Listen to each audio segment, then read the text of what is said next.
home training. Wanna beat me so bad, but they failing. Step to the plate though, I'll take a challenger. I ain't scared of no low life scavenger. I should warn you though, if you haven't heard, I ain't no Colleen ukulele ballager. Shots been fired, wanna tell that, say it to my face though. Now behind my back, won't be long till you share it in a group chat. And when I call you up, you gonna backtrack. And you should've kept my name out your mouth. That's ego, how it all turned out. When you try to use my name for clout, keep on going, give me something you could talk about. Hello, everybody. How are you doing this fine? Sunday, November 23rd at 12:35 p.m. Eastern time. We are going to finally convene. Hello. Hold on. Let me get my order. Come in. We have some things to discuss. We need to talk about the last 2 days of the trial. And we also need to talk about a new filing. There was a new filing, and from the way I'm reading it, it appears as though it's possible, at least certainly appears that Milagro's lawyers are arguing for the whole case to be dismissed on some grounds about whether or not Milagro Grams Cooper is a, quote, media defendant. Now, this has been kind of confusing to me. Like, there's all this media. Is she media? Is she not? Is DJ Academics media? Is he not? So I actually was able to kind of get somewhat to the bottom of this question and this issue. So we're going to talk about that when we discuss the new filing that Milagro did just put into court. Yes, shout out to Armand. I've been watching Armand's content on this case since he went down there, and I think, yeah, the day he went down there, I've been watching his coverage on it and following it, and also followed most of his Diddy coverage. I think about halfway through the Diddy trial I was pretty much watching, I'd say 80% of the videos he was putting out on it. So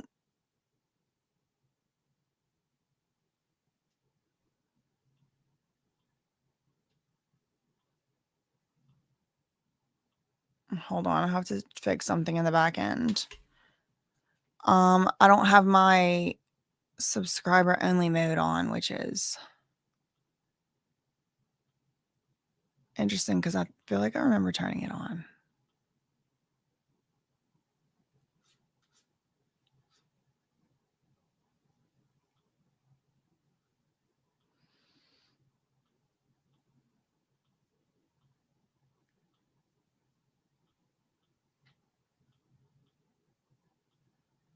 Okay.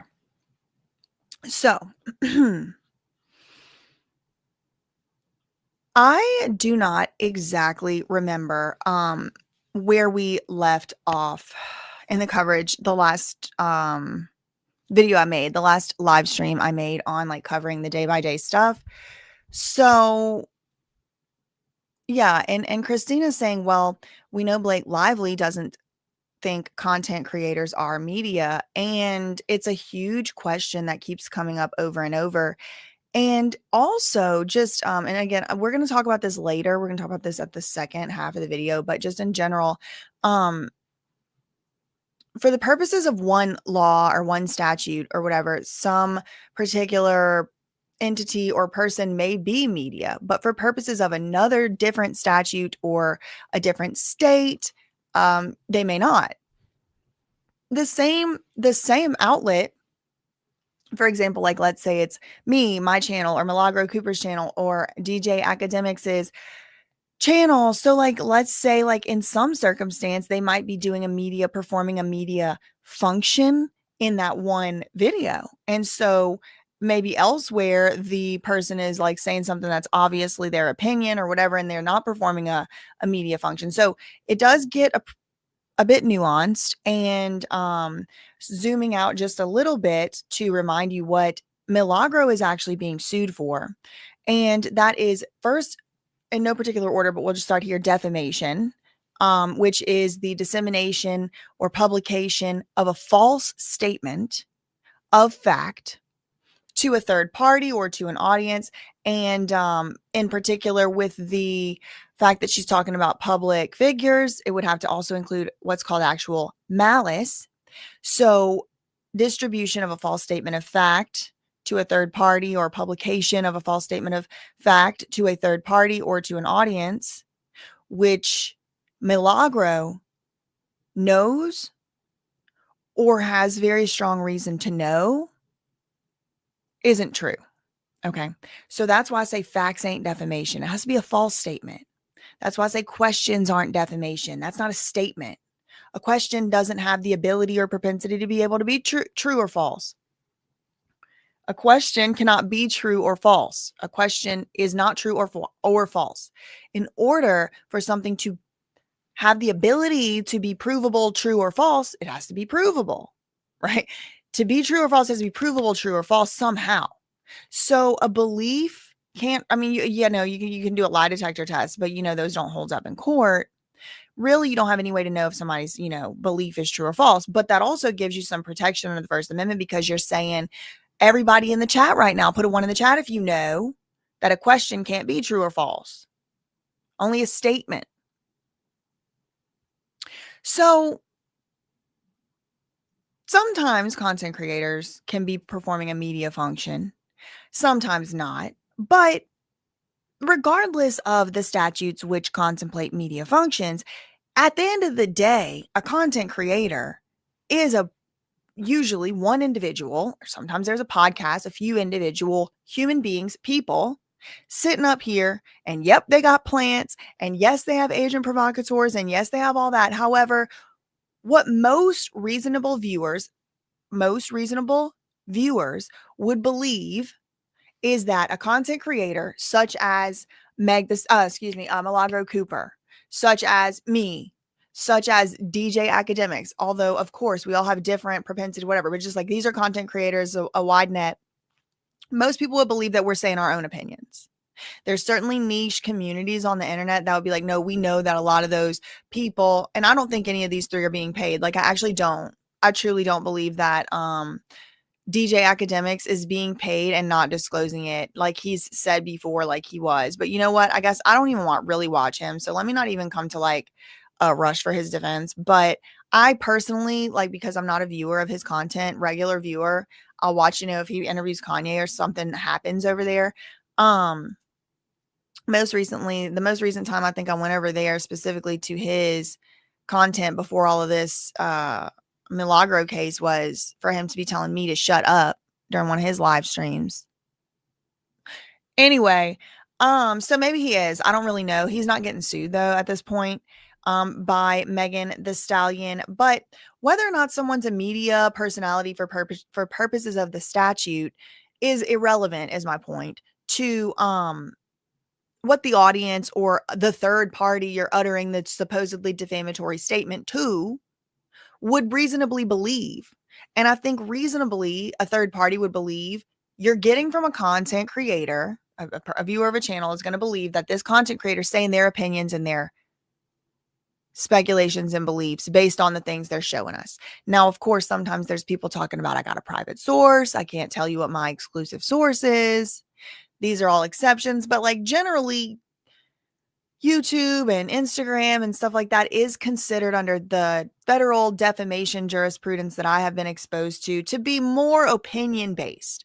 There's kind of a presumption if you're saying it on an Instagram live, it's not the same thing as reading, as you're watching somebody's Instagram live. That's not the same thing as the New York Times reporting on it. And somewhere in the middle of that is like TMZ reporting on it. And so it's just kind of this like spectrum of things, which courts have to take into consideration. So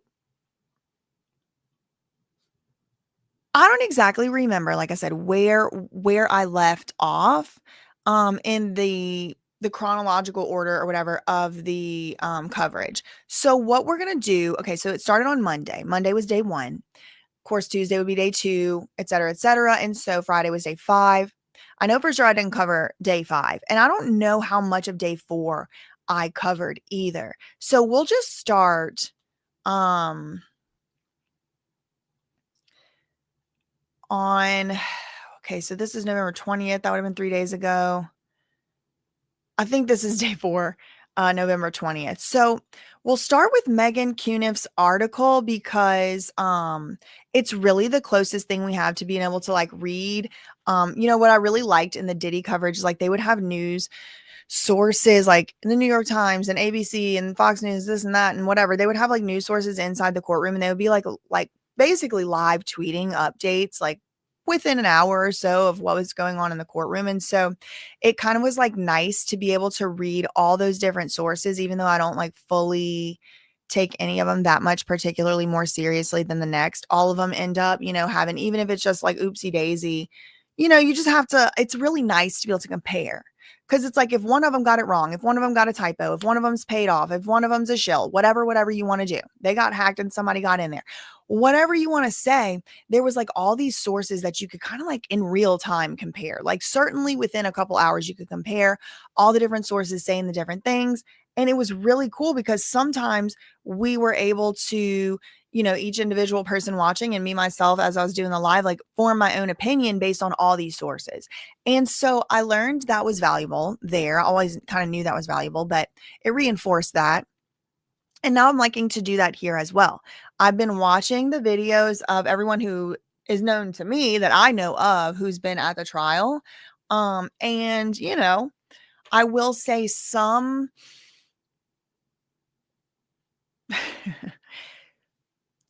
content creators focus on um things that maybe I wouldn't choose to focus on. Some of their stories don't end up kind of like clicking in with the other ones and stuff like that. But from my where I sit over here, I'm not over there. I'm not willing to go over there and sit there all day to find out myself. So thank you to everybody that is going over there. Shout out to them for being in the court all day. And I don't have any problems with it. I mean, the reason I'm saying this like this is like very, very, it's unusual, or I shouldn't say unusual. That would imply I knew what usual was, but like it's unexpected to me how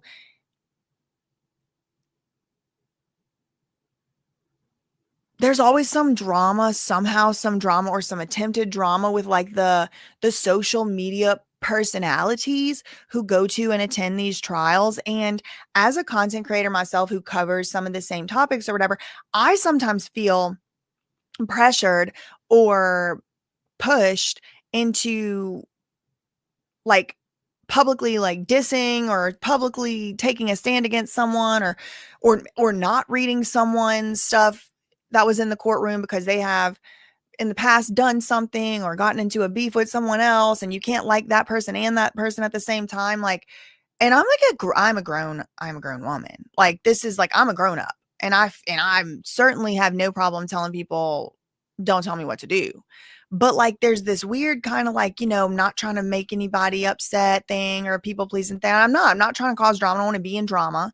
I personally would like the least amount of conflict, especially with people who are doing the same type of work as me. I think we're often working toward the same type of goals and we have the same values. So I don't want to be in fighting with people and stuff. But I will say, just to let y'all know, there's been drama again at the court. And I'm calling it drama. I'm sure the people involved might not consider it that. They might consider it something else. But like I'm just calling it that because it's like a whole sideshow of like things to worry about.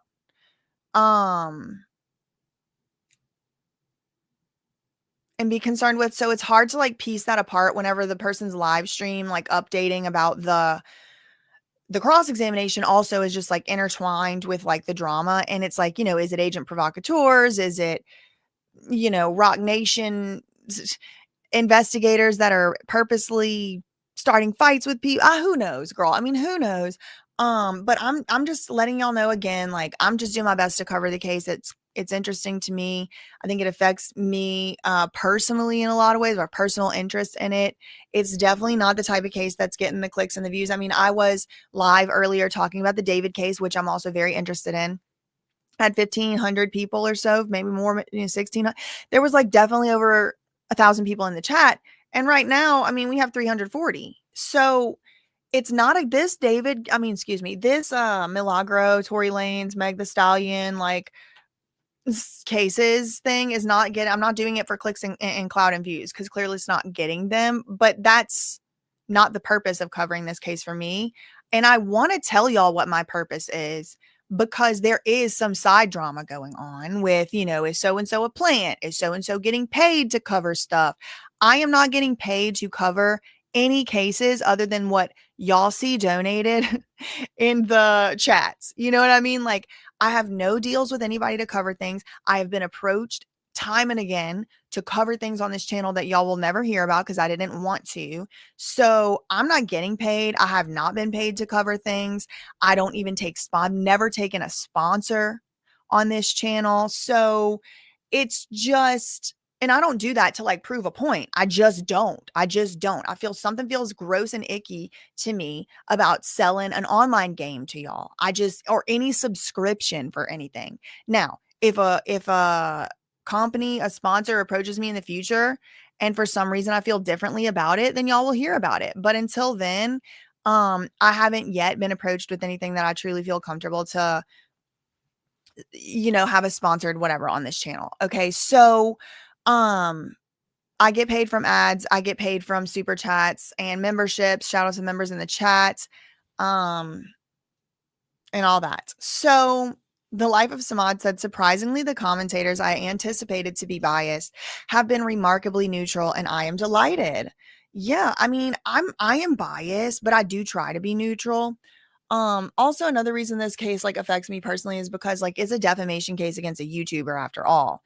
Like no matter what, even if the cases are super different, like this case can and will be cited the same way that the Cardi B case against Tasha K was cited within this case now from now on forevermore. The Milagro case, even if she wins on all 3 counts, by the way, because there's been other decisions made along the way, and this has set a precedent because especially with that cyber deep fake altered image AI corn, you know what thing, that's a brand new law. So the First Amendment is not brand new. She been here. She's like the first president of here. Okay. So the First Amendment is very, very well thoroughly litigated. There's like a case about everything with the First Amendment because it's been around for a long time. It's really important. It's about free speech. But then this deep fake AI thing, it's a brand new law in Florida. If you share a digitally altered image or promote a digitally altered image of somebody, deep fake, corn, da da da da da da. Yeah, I see what you're saying, Meg. I want to finish this thought, but yeah, I do see what you're saying. So that's brand new. That law is brand new. They just did that. And I'm not even saying it's a bad law. Like I truly have put myself in Meg the Stallion's position in my mind to the best I can. Of course, I can't be in her position. I have no idea what it feels like to be her. But if I'm imagining, trying to imagine being in her position and it was one of my ops and they were like, yeah, there's, I don't want to talk about it, but go look at my likes. And then that sent people over there to look at it. Please listen to what I'm actually saying, and y'all try not to do this stand knee-jerk thing. Just listen to my actual words. If I were in Meg's position and somebody had said, go look at my likes, and even just 3 or 5 people went to the likes and saw a deep fake image of me in such a position or whatever. I didn't see the deep fake video, by the way, and I didn't see a screenshot of it. I don't want to. Please, nobody send it to me. Please, nobody send it anywhere. I think it might be a crime in the state of Florida. And I don't want to see it. I don't want to see it. But if I'm in a position, if I'm sitting here and somebody's like, yeah, go look at my likes, and a few people went and saw it, I could see being aggravated and disgusted by that. Like, why are you telling people to go look? That is nasty. However, okay, that's where I can see it from Meg's side. Where I can see or have some sympathy for Milagro's position here, though, is, okay, wait, you mean to tell me that there's a law just got enacted by the state that makes it to where you can't even comment and tell other people about a supposed whatever it is, but it's public? It's on Twitter in link form, and it's on another website. It's a publicly available video at this point. So you mean to tell me that if I'm in Milagro's position, I'll be like, you mean to tell me that I can't comment on something public? What do you mean? That doesn't even seem like a law should be able to exist like that. If I had unlimited money and I'm Milagro, I'm taking it to the Supreme Court on First Amendment grounds. I'm saying that the Florida statute contradicts the United States Constitution supremacy clause that makes the United States Constitution the highest law of the land. No state shall pass a law. No state shall pass a law which takes away our rights under the United States Constitution. So I'd say, yeah, I mean, I understand hurt feelings, but that's public. That's public. They made it public. Maybe go after Twitter for allowing obscene content to be linked on their Twitter. Maybe, but then you have run into the DMCA. However, well, Miss Certified Right, I think that she has conceded, aka admitted, that she was talking about go look at that like. I think she's conceded this fact. I see what you're arguing. I see what you're doing. But that being said, where does the responsibility properly lie? And does it, Megan Thee Stallion has a right to privacy and a right to not having deep fake, videos made about her and people told to go look at the video. She has a right to, quiet enjoyment of, not having all that out there like that. But at the same time, does someone have a right to make a deep fake corn video? If that person doesn't, then why aren't they being sued? These are things to think about. I don't know. Really, I'm phrasing a lot of this as questions because I don't know. This is a brand new law. So remember, these are the three things. These are the three things that need to be, each of them have their own elements. And we're going to, sit down, relax, hope that y'all, don't have too much to do this afternoon. We're going to be here for a while. But, or you can come back and watch it. But we're going to be getting a little bit into the legal, or at least my understanding of the legal elements, the statutory elements that are making up what Meg Thee Stallion actually has to prove. Because a lot of the talking online is feelings. I don't feel like she defamed. I feel like she defamed. I don't feel like there was proven. Well, I'm going to hopefully in this video try to give a little bit of framework to the feelings and see if the feelings can be, sometimes people have really good legal instincts and the feelings is right. But sometimes you might feel like something's outrageous, but under the law, it has been shown that it's not outrageous under the law. And remember, as we're going through this and just every time that there's a lawsuit going on between people, just remember, what we call things out here on the street, that's like a colloquial or a street definition. Street definitions for words, just regular folk, just us out here. What do we mean when we say media defendant? There's like a sort of what I feel like it could mean, But then there's actually legal precedent that has been set, which has defined under law, capital M, media, capital D, defendant. So in these cases, we have to look to the legal definition. It's not feelings. It's not guessing. Now, of course, there's always an element of guessing because you never know what the judge is going to find to be specific or unique about this case that hasn't been seen in the past. So there's always room for stuff to be decided at this level in a way that's like, yeah, that applied to her and her and her, but it doesn't apply to Meg Thee Stallion, and this is why. And then, appeals cases are born.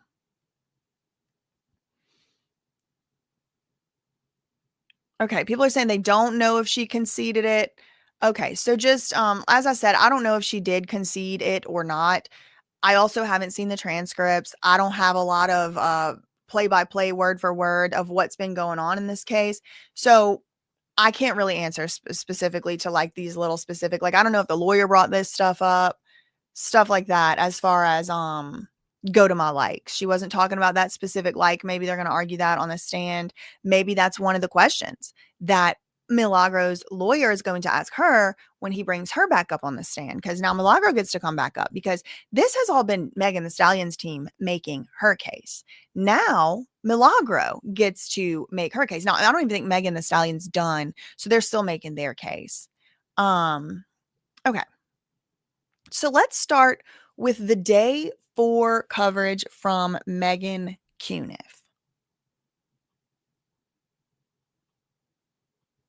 Okay. Jury hears, and we are going to talk about also have some notes and stuff written from the YouTubers who were there, the bloggers. I don't know what they like to be called. I'm going to say YouTubers, people that's making YouTube videos. I have notes and stuff from them too. So we're going to read this and then we'll go supplement it with what I heard from the other videos. So we'll be doing the compare contrast across the way. Jury hears Megan Thee Stallion's assailant, Tory Lanez, discuss sued streamer's legal defense. Jurors also hear testimony Wednesday from Rock Nation. Okay, so this was from day 3. So I don't even think we read this. Maybe we did.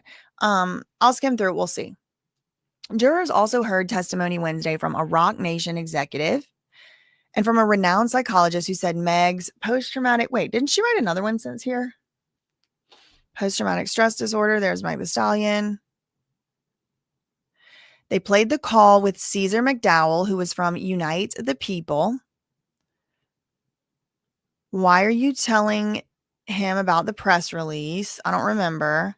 Okay, yeah. So this is the Caesar guy, and he was acting kind of belligerent. I mean, combative. Every single answer that he said was, I don't know, or I don't remember, I don't recall. Just seemingly like really in no way helping or even trying to help Milagro. Now, I do recall that Caesar McDowell, this guy right here, and Milagro have like their own history. He was also helping to represent Milagro. He was apparently also at some point helping to represent Tory Lanez in the criminal case. Then there was a lawyer who was kind of working with him who split off and now is representing Tory Lanez. It's kind of a lot of that, or whatever. But that brought me to like wanting to discuss the way that people were acting. I just want to talk about how people were acting in their depositions. Okay. Like I too was giggling and laughing at how DJ Academics handled the Quinn Emanuel lawyers in his deposition. I was laughing. But he was kind of like, sassy and whatever. And I'm starting with him because he was like the least of the concerns. He actually wasn't so bad in comparison to the rest. Now, what I will say too is I read Tory Lanez transcripts from the Tory Lanez depositions in this case, 2 of them, 2 of the 3. And I want to say, I thought that was funny too. I thought it was funny. I thought it was like, haha, he's finally getting to get his, he's finally able to get his side of things in straight to the people who are responsible for, in his mind, responsible for certain grievances he may have with his life. I'm being vague on purpose. And so it kind of felt like, in a way, this moment of justice, like, like he's telling them, I don't care. I got money and I'm sitting in here for 10 years anyway, asking the judge, okay, so just tell me what you're going to do. Like, if I don't answer these questions, what can you do? Would it put me in jail? Okay. Because I'm not going, so in a way it felt kind of like justice. But like, me, I can't really separate thinking of the other side of things. And also I have been sued for defamation, and mine, I won. She's not appealed it. We in the appeals court, briefings now, but I won time and time again on First Amendment grounds, because I wasn't saying any false statement of fact as if it were true. I was saying opinions. I was saying beliefs. I was saying theories, and the stuff I was saying as a statement of fact, I would show where I got the information from. I would put all these disclaimers. So thank God, I'm winning. However, there's been years of my life, years of my adult life, a large portion of my adult life, and all embroiled in a lawsuit in which the other side is putting false statements about me in it. I'm having to come up with money, donate to the legal fund if you're so inclined, to pay the lawyers. It's just been a freaking nightmare. So I'm always thinking about things from that side too. And one of the things that started happening very early on in my YouTube, come up as I was getting sued, friends stopped calling. You become very isolated. People are understandably terrified to be dragged into the lawsuit themselves. Who wants to have to get a lawyer to oppose a deposition? Who wants to get a lawyer to oppose having Rock Nation take your phone and go through your text? You got to have a lawyer now. You're getting dragged in. And this is something that abusers who abuse lawfare in particular, and I'm not saying Rock Nation does, but I ain't saying they don't. I don't know. It's my opinion and belief that the people who have been doing this to me have been abusing me with lawfare. That's my opinion. That's my strong belief. So I couldn't help when I'm watching, like Caesar McDowell's deposition, or even kind of like when I'm reading Tory Lanez's deposition transcripts and I'm hearing about his dad, Sunstar Peterson, Tory Lanez's dad. He also was deposed for this case. It wasn't like they were deposed for something else. And then, no, they were deposed for this case. And he started the deposition, Sunstar Peterson, with, speaking in tongues and stuff like that. And yet again, and to me, that's very endearing. I'm like, yes, oh my God, thank God. Something real, interesting, and a little bit entertaining. I mean, he was like, watching the Armand Wiggins reenactment of the Sunstar Peterson deposition. But again, I can't help but put myself in somewhat of a way in Milagro's shoes too. And it's like, oh my God, why are we here? Remember why we're here? Because Milagro was saying certain statements pertaining to Megan Thee Stallion didn't like, with reference to the Tory Lanez criminal trial. So Tory Lanez was being and has now been convicted. Has now been convicted. He was going through a trial that Milagro just saw. And as a content creator and as a commentary person, she didn't even believe Tory Lanez's side at first. She, according to her in the public discourse, she believed Meg Thee Stallion, as did I, because I wasn't really following it. I think I was like just taking the bar or something at the time this was blowing up in 2020. So like I just saw the headlines and stuff and I was like, oh, okay, he must have done it or whatever. And then he was found guilty. So I was just like, okay, he must have, yeah, 100%, like, ew, lock him up, whatever, abuser, ew. So Milagro was like, it wasn't until she actually started going to the trial. She saw people on the stand. She started looking into stuff herself. And she said she just didn't believe Meg Thee Stallion and Meg Thee Stallion's version of events. Now, this is after Meg Thee Stallion herself changed her story about a few things.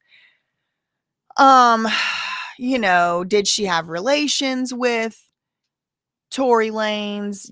At first she said no, and then she changed the story to yes. So is it yes? Is it no? She at first said she wasn't pew-pewed, and then she changed the story to she was pew-pewed. So it's like, well, then why didn't you come up with the full story at the beginning? So these things and other things just sort of led into Milagro not believing Meg Thee Stallion. So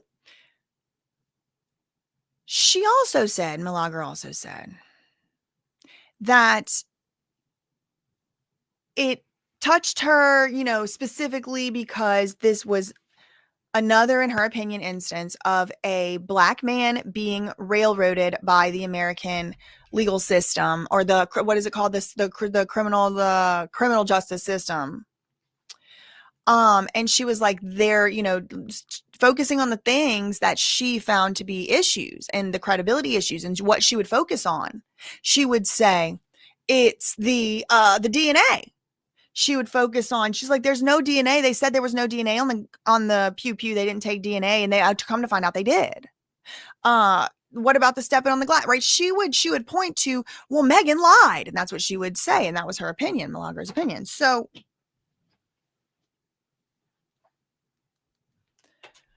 these are precisely the things that Milagro's getting sued over. The DNA on the gun.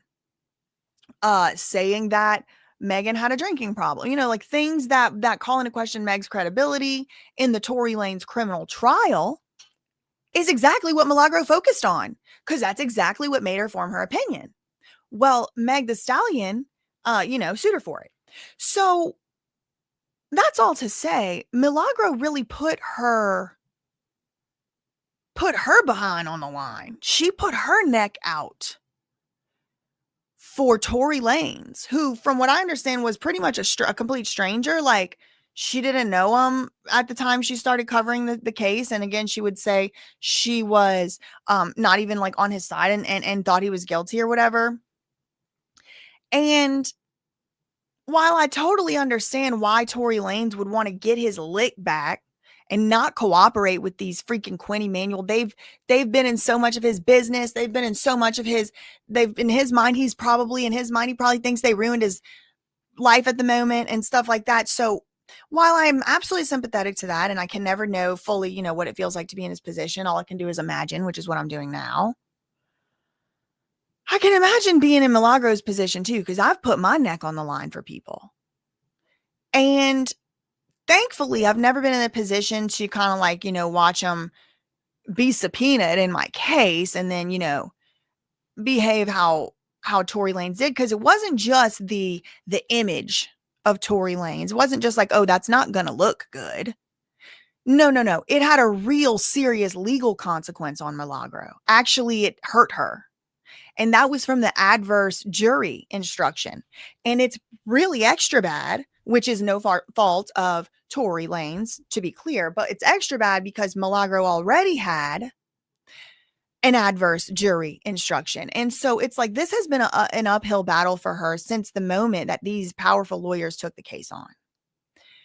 And I can imagine, as much sympathy as I have for, you know, I see all the sides, as much sympathy as I had for the Tory Lanez aspect of things to the extent I can imagine it. But I can also imagine it was like painful and it felt like a betrayal for Milagro to have done so much for the case and to have, I mean, from what I heard, and again, y'all, this is me reconstructing years later. I was not following the case as it went on. So I could be wrong. I could have got wrong information. But from what I heard, nobody at all was like, Tory didn't do anything until Milagro really started carrying that narrative. And the theory amongst some niches of the internet, which is just a theory, but the theory is that they wanted to take Milagro out because of what Milagro represented. This idea that Tory is innocent. Without her, and you know, in this theory, without her, if we take her credibility or if we just scare people from following in her footsteps, then we don't have this like free Tory narrative. This, you know, we can just continue on with what we're doing. Now, of course, I have no idea to know if that's true, if that's false. That could be a bot theory from the internet.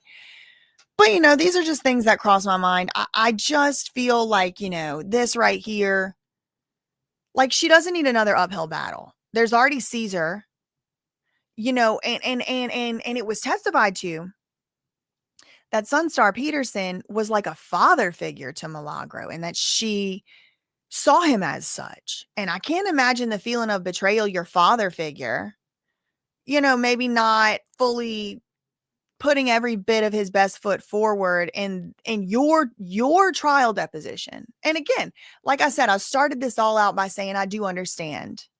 And in some ways even feel a little bit like, haha, like justice almost, that they're just able to just be like to these lawyers. But at the same time, like Milagro is left holding the bag.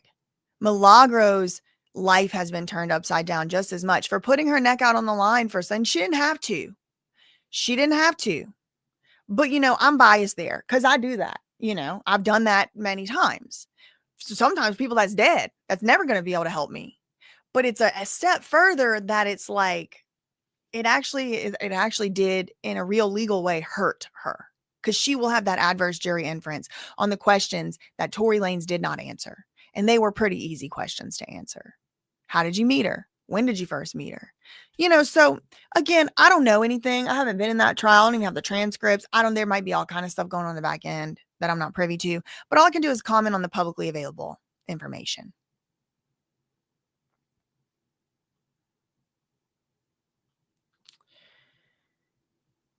He didn't remember legal fees. Don't remember. Let me see. Megan's friend testified about $240,000 in therapy. That was the friend and roommate. What was his name? Travis Ferris. He learned of Milagro shortly after Megan went. Oh wait.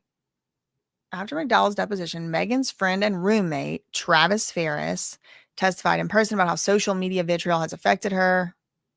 He wasn't there when Megan was pew pew, but he went to where they were stopped by the police and was told that she was taken to a hospital. He said Megan didn't immediately say Tory Lanez had pew-pewed her because she was trying to save everybody in the car that night.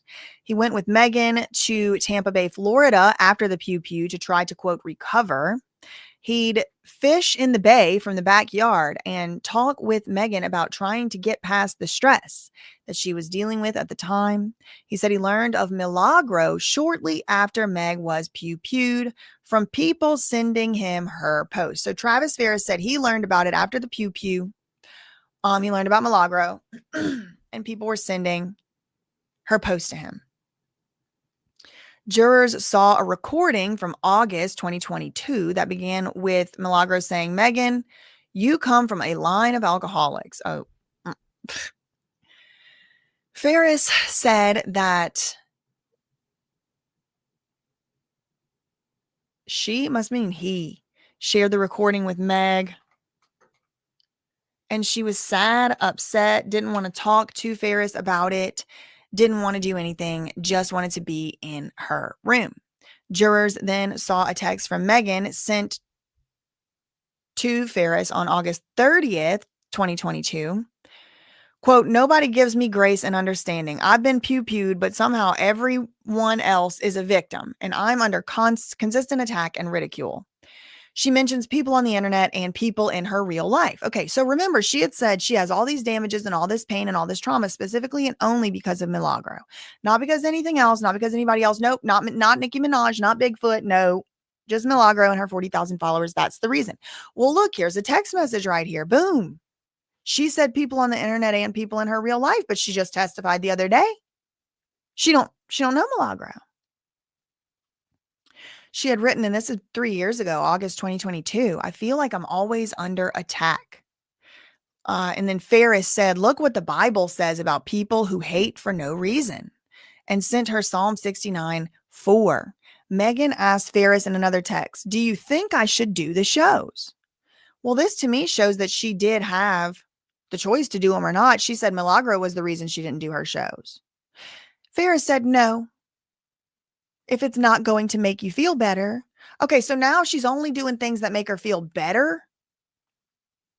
Well, that's a far cry from she didn't take it because Milagro did something wrong or something. I mean, this is different. This is all kind of making it harder to see that Milagro and her followers were the reason. Like, you mean she was just sitting there oh, is it going to make you feel better? Does it make anybody feel better to go to work in the morning? I'd say most likely not. Most often not. Ferris testified Wednesday the shows were canceled. And it wasn't the only time that happened. So she just didn't feel like doing the shows. If I'm a juror, that's probably what I'm going to consider that to be. And again, I wasn't in the room. I don't have the transcripts. I don't even know if this is, the order it happened in. I'm just reading from this article, this blog post. Ferris testified Wednesday. The shows were canceled. None of my words or Bible verses worked. Well, maybe because Ferris also, remember, he testified he's the one that kept going up to her and showing her the stuff.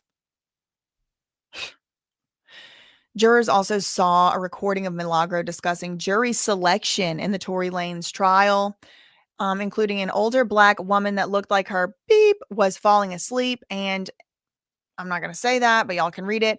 At least 2 old ass men. She also called a prosecutor a pretty Caucasian boy. I don't know what I'm allowed to say. One time I called my own self like a perfectly acceptable word to call yourself, and they acted like it was a slur. So now I'm just scared to say anything over here. But anyway, this guy looks like he's a kid. Okay, so she's just, they're playing a recording of Milagro talking about jury selection. Ferris said Megan heard the recording during trial. She couldn't understand what this was about. We couldn't understand what this was about. Like, what was the purpose of talking about the jurors? Well, because we want to know. I tell you that. I wasn't following this trial. But I was just telling Armand Wiggins this morning, I went into his spaces that he was having. And one of the things I told him was, I want to know. I want to know what they doing in the jury. Are they yawning? Are they falling asleep? One of them was on their phone the other day, according to reports. I want to know. I want to know that information. That's why. If Meg the Stallion ever has occasion to watch my video, it's because the people want to know. It's public. The public wants to know. That's why. What's the point of talking about the jurors? We want to know. I want to know. Put a 1 in the chat if you want to know. Ferris also testified about telling Megan about the digitally altered, sexually explicit video. Remember, that's one of the counts, this new law from last year that Milagro, quote, promoted on social media and helping her get into a therapy center for depression. So in 1 month, I guess they can heal depression if you have $240,000. He said that Meg was there for a month, and I think he also testified he was there with her too. So maybe that's why it was so expensive. I don't know. I really don't know what this place was. They didn't mention like the name of it or anything, but it cost almost $250,000 for 1 month. In the cross-examination, Milagro's lawyer, Liza Pertet, questioned Ferris about his decision to show Meg derogatory social media posts about her. Yeah, that's what I want to know. If it's Milagro is the one making Megan not even want to no longer be walking around on Earth, why you keep bringing posts up to her? Well, because I want to show her before somebody else. No one has access to her. You're the only one. What do you mean? Before somebody else? Why don't you just tell everybody, don't send me that? Did you ever at any point suggest to Miss Pete that she should remove herself from social media? Yes, Travis Ferris said, and she did. But you continued to show her posts that were coming in from social media regardless? He said yes. Ferris said he did so because she would eventually see it from someone else, and I'm able to be a little bit more comfort. I'm not buying it. I'm sorry. I'm not sold. The lawyer, this is Milagro's lawyer, also questioned Ferris about Megan's alcohol use. Ferris said that they drink not when they're sad, but when they're celebrating good things. So she only drinks when she's celebrating. Quote, is it your testimony today that Miss Pete has never struggled with alcoholism? Is that correct? He said, no, not alcoholism. Oh, well, I wonder what, Anyway, so Milagro's lawyer goes on and asks if Megan was treated for alcoholism at the $240,000 a month therapy center. Ferris said no. Milagro's lawyer asked if Ferris felt that $240,000 monthly cost was reasonable. Ferris said, no, I don't feel like it was reasonable, but I wanted to get Megan help because I, quote, realized that I'm not a therapist. Rock Nation executive testifies about Megan's lost deals. Jurors also heard testimony Wednesday from an executive with Rock Nation, Megan's management company that's owned by Jay-Z, about 4 marketing deals that fell through amid Megan Thee Stallion's mounting depression. Daniel Kinney, Rock Nation's senior vice president of branding and strategic partnerships, testified Megan was set to be the first female in-game character. I'm pretty sure there's other female in-game characters in Activision's Call of Duty game, which would include a series of skins and charms and catchphrases unique to Megan. This Rock Nation executive said Call of Duty is one of the holy grails in advertising, especially in entertainment, because so many entertainers legitimately love the game and play it all the time. He said the marketing value of the Call of Duty skin was worth many tens of millions of dollars to them. The deal fell through when Megan realized her character was somebody that you could actually pew in the game, and that triggered her. She said, she full stop said, I'm not doing this. I'm not showing up tomorrow. I'm pulling out of this deal. Kinney, the Rock Nation executive, said. He also testified about a $1.4 million deal for Google Pixel phone that was to make Megan the face of a Super Bowl ad campaign that would promote her as a top celebrity who's very in demand. Okay, it would let everybody know. He's accidentally telling on himself. What was the Super Bowl commercial for? Well, it was to promote her as a top celebrity who's very in demand. We needed to let the people that watch the Super Bowl know that Megan and stuff, we had to tell them because they didn't know that already. So, a commercial to promote this idea. I don't know, y'all. I wasn't in there. Google was ready to send a jet to pick up. Remember this jet? Google was ready to send a jet to pick Megan up for filming, but the Rock Nation exec said Megan wasn't available. So they couldn't secure another date. Google basically said, if we can't shoot by this date, we're going to move on. And because we couldn't We couldn't be confirmed with them. They moved on. Okay, so y'all dragged your feet. Okay, got it. The Milagro wasn't there holding you down or anything. Got it. Okay. Another deal involved Just Eat Takeaway, which owns Grubhub, and wanted Megan to create a song for them and star in a commercial that would air in Europe, Australia, and New Zealand. He said the $2.6 million deal was an opportunity to build a profile in Europe. There are very few commercial opportunities that will give you that kind of placement on commercials and billboards in multiple countries. Jurors saw an email that a Just Eat representative sent to this Rock Nation executive, Kenny, asking about Megan's announcement that she was stepping back from music to heal. Okay, so it was an email from Just Eat to Kenny asking about Megan announcing. So she was announcing, I'm stepping back from music so I can heal. Just Eat was like, hold up. You got to deal with us. What do you mean you're stepping back from music so you can heal? No, we got a deal. You got to be doing music. That's part of the deal. So the Just Eat reached out to the Rock Nation exec, and he says, I think they were worried what it would mean for their campaign. That partnership did not proceed. The final opportunities that the Rock Nation executive discussed was with the U.S. Women's Soccer Federation for Megan to create their official anthem.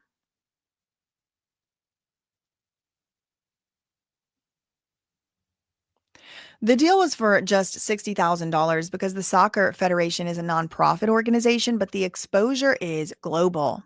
The Rock Nation executive said the deal did not go through because Megan did not complete the song in a timely manner.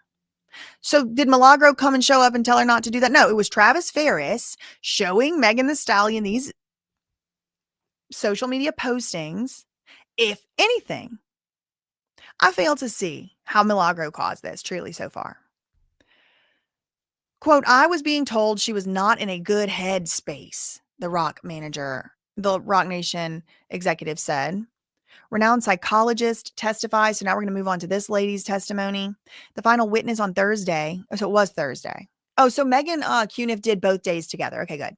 So this is the final witness on Thursday. And the last day that they were at trial so far was Friday. This is Lenore Walker, her right here. Psychologist for 50 years and a pioneer researcher on abused women. Walker diagnosed Megan with post-traumatic stress disorder after meeting with her through video.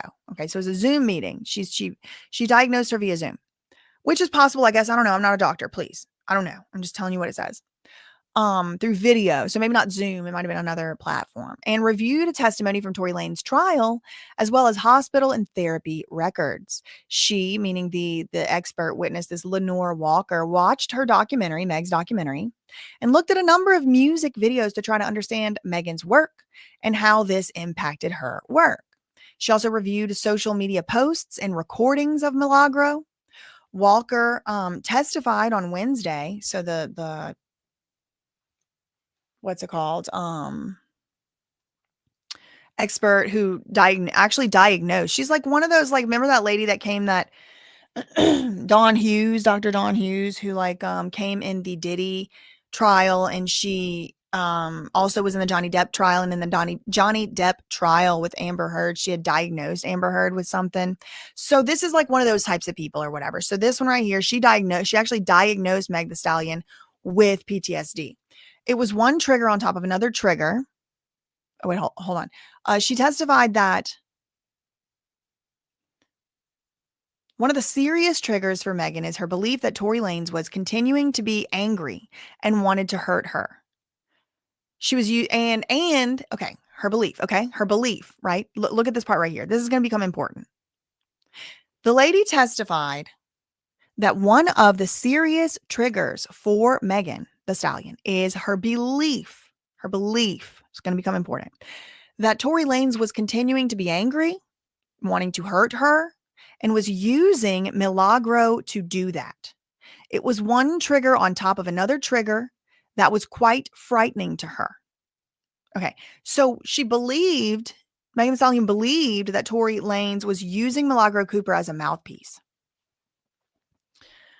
Lenore Walker also reviewed Tory Lanez Cap video, in which he's chopping an apparent horse leg in a butcher shop. And she saw the digitally created, sexually explicit video of Megan that Milagro promoted. There was a lot of keeping it going in the media and then telling her to get over it. Lenore Walker testified, the expert testified.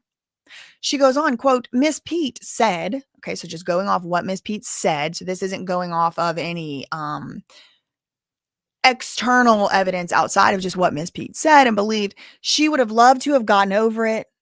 It was that she wasn't able to do that. Well, I mean, I would wonder why she didn't sue T. Ferris. T. Ferris was the one showing her all this stuff.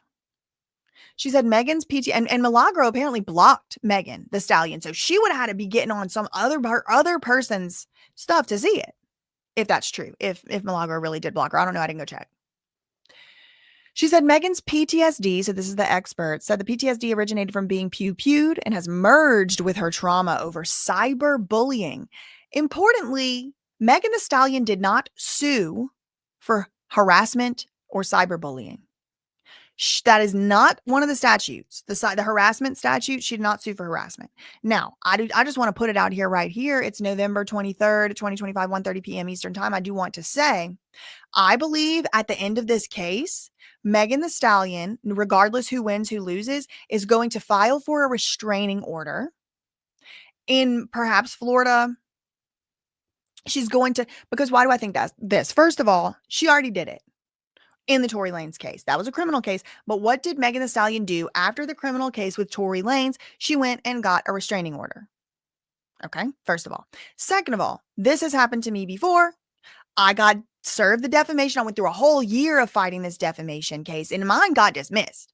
This one right here we're looking at went to trial and everything. Depositions. Mine got dismissed. So it's like a whole year of fighting it, and right as that one gets dismissed, the lunatic that just lost and continues to lose and lose and lose and lose filed for tried to get a restraining order against me in California, a completely different jurisdiction. The first one was in New Jersey where I live. The second, which was a defamation case. And then the other one. So I'm noticing a pattern, it's like in that case, she didn't win, but it's like, as soon as the lawsuit's over, now they're using all the stuff from the lawsuit to go get a restraining order.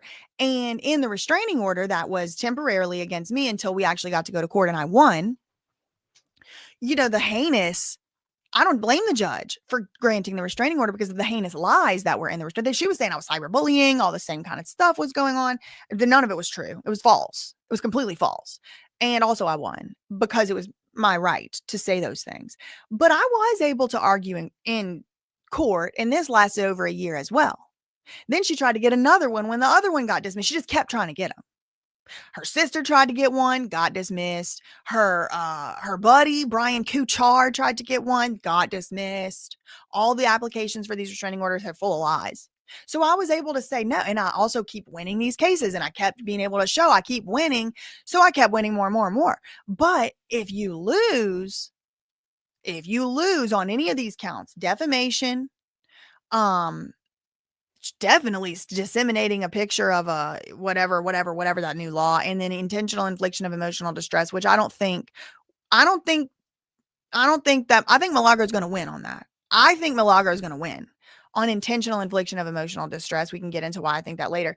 But the one that I don't know, I just a toss up. And the thing I think she's the most likely to, if she's going to lose on any, is going to be this deep fake one, because it's just a new law. The jury gets to just decide, does this count as promotion, basically. I think that's what it looks like to me. Now, hold on, though, because right now, we're still in Act 1 of this live stream I'm doing right now. Because Milagro has pulled, or her lawyers have pulled, a cat out of the bag, or a rabbit out of the hat, or whatever, I don't know, card from the deck. And I don't know, like the euphemism I'm looking for. None of those are right. Pulled it. Had something up their sleeve. I don't know, whatever that is. That might get this whole thing dismissed. Now, I do think the judge is biased. Okay, look, that's just my opinion. I think the judge is biased. And Armand Wiggins has said the judge is biased too. And he's sitting in the court each day. So I'll get into that later. But we're only in Act 1 right now. We're still recapping what went on in court. Okay. So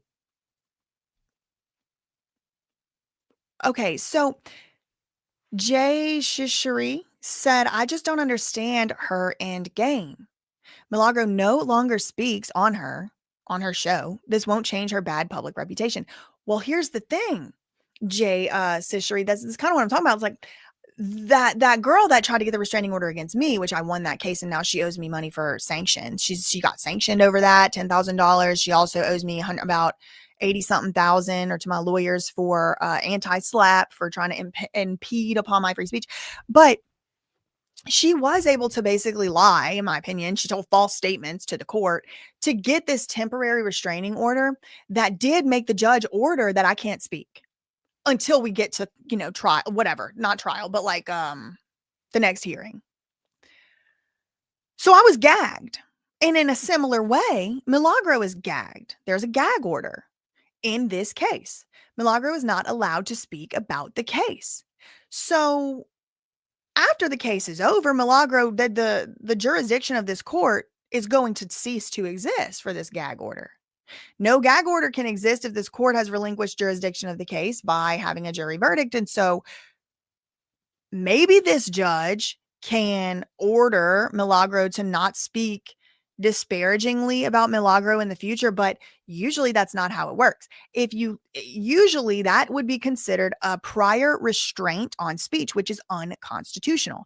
Yes, maybe Milagro said something in the past, did something in the past, but y'all went to court. She was found liable. She owes you money. Moving on. You can't tell an American citizen that they can't speak about a public figure in a long-term situation. That's a prior restraint. So in the Tasha K and Cardi B case, where Cardi B had sued a blogger, they ended up settling after they got a verdict from the jury, whatever it was, liable, not liable, it was liable on some of the stuff. She got a monetary award, Cardi B, and then they did a settlement where Tasha K agreed voluntarily not to say certain things about Cardi B in the future, basically like to decrease. This is my understanding of things. Maybe I'm saying it wrong. Maybe I understand it wrong, but this is what I understand. So you can agree in a settlement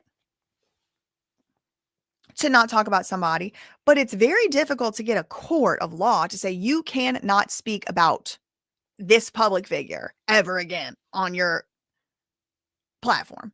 And I do, especially like if it's opinions and stuff, it's a First Amendment violation. But I think, I just want to put my prediction out there. I think Megan Thee Stallion is going to try to get a restraining order on Milagro to keep her in court for longer, to punish her more, and specifically is going to be doing it to try to make it to where Milagro cannot speak about her. That is what happened with Tory Lanez, from what I understand. He's still gagged because of this protective order, this restraining order, and I believe that is what is going to happen in this case. Anyway, all right, so back to this.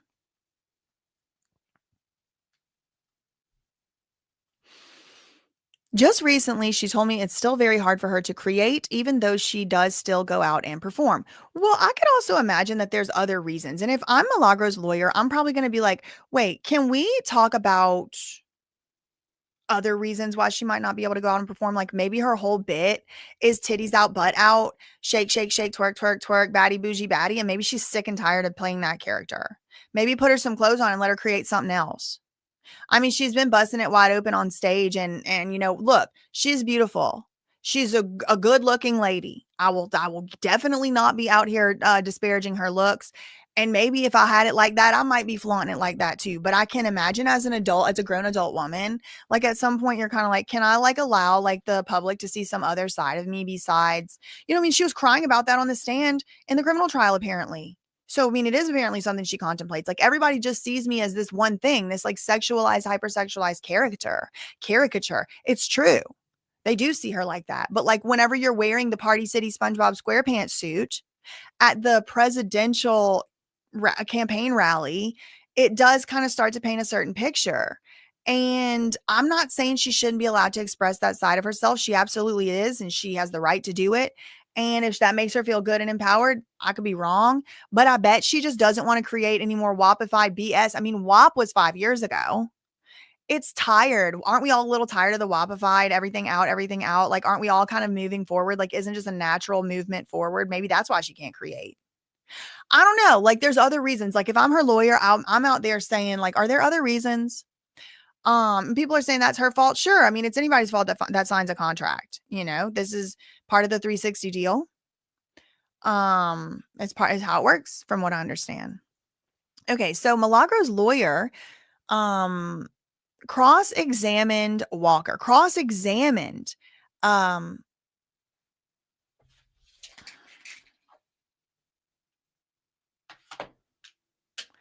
so Milagro's lawyer cross-examined the expert. I was about to say professional, but it's like that's not what I'm looking for. Expert. Lenore Walker. So on the cross-examination, the lawyer asked how much Walker is being paid. Hey, lady, how much are you making? She said she's received in this case about $24,000 and she will be paid $5,000 a day every day she shows up to court. Milagro's lawyer emphasized that the expert met with Megan Thee Stallion virtually from her office in South Florida. The psychiatrist said she observed Megan's body language. Milagro's lawyer said, okay, but you would agree it would be better to evaluate somebody in person versus on a computer, right? And the psychiatrist or the psychologist, whatever, she's like, not always. Sometimes yes, but sometimes no. She dismissed Megan Thee Stallion. I mean, excuse me. The expert dismissed Milagro's lawyer's suggestion that someone else might be in the room with Megan during it because someone being quiet for that long is just hard for anybody to do. Okay, so it's probably somebody was in the room with her. Or could have been. I don't know. But the lawyer's like, was anybody in the room with Meg Thee Stallion? And she's like, I don't know, but I don't think so. Because if somebody else was in there, I would have heard it and I didn't hear anything. And anybody, it would have people would have a hard time to be quiet that long. So no, I think for that reason, no. Now, Milagro's lawyer asked if Megan selected the videos that the psychologist reviewed. The psychologist said, no, actually, some of my staff are young people and they knew her videos, and it was my staff. They picked out several videos they wanted me to look at.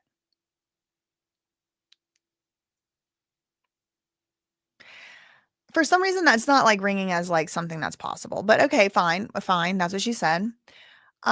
Milagro's lawyer also questioned Walker about Megan Thee Stallion's feud with Nicki Minaj to try to show that she had other problems that might be upsetting her. Do you know who Nicki Minaj is? The psychologist said, I saw her one time on television. I think I know who she is. Okay, so do you know that a diss track is a song that insults, disrespects, or verbally attacks another person? The psychologist said, no, I didn't know what a diss track was. No. Milagro's lawyers also asked about Megan's ex-boyfriend writing a diss track about her as well. And Lenore Walker, the psychologist, said she didn't know of that song. And she added, I wouldn't want anyone to interview my ex-boyfriends.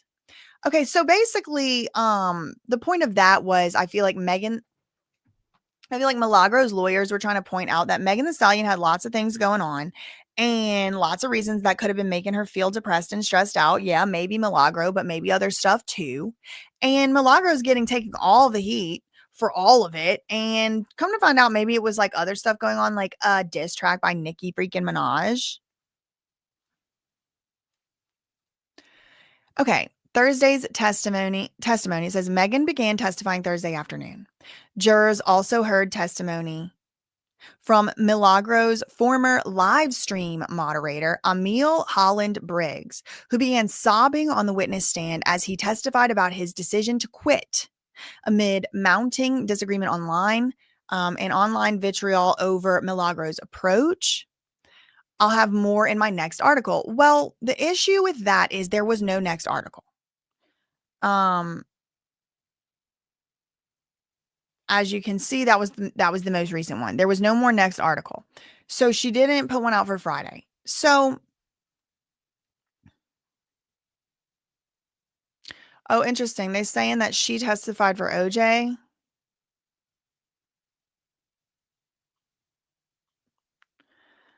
Um, Okay, so now I want to talk about my notes that I took from watching other people's videos. I did link Armand Wiggins' video down below, so if y'all want to watch that, it is very entertaining and very informative. I do have a few notes from his video and his other videos in here, but obviously, it's just a few notes. I also have some notes in here from Pam, Pam Esquire. So, okay. So on day 4, that was Thursday, former mod says Milagro would have her moderators, quote, dox other people. And she named some names, including Armand Wiggins and Tasha K.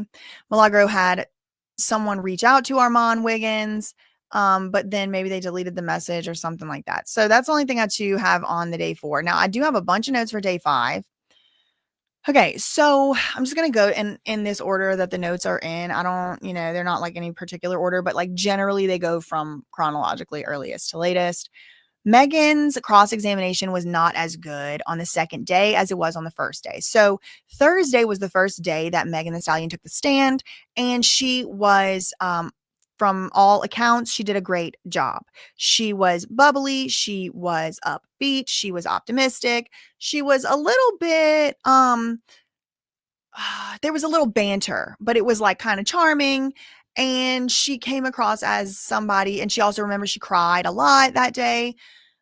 Unfortunately, I mean, it does definitely sounds like a really sad situation. My heart does go out to her. She lost her grandmother, her great grandmother rather, and her mom within a couple months of each other. And it was kind of like right as her career was taking off, like she was like blowing up into the stratosphere, and her mother passed away in a tragic way. Like her mom was really smart and quick and good, and she just developed like a brain.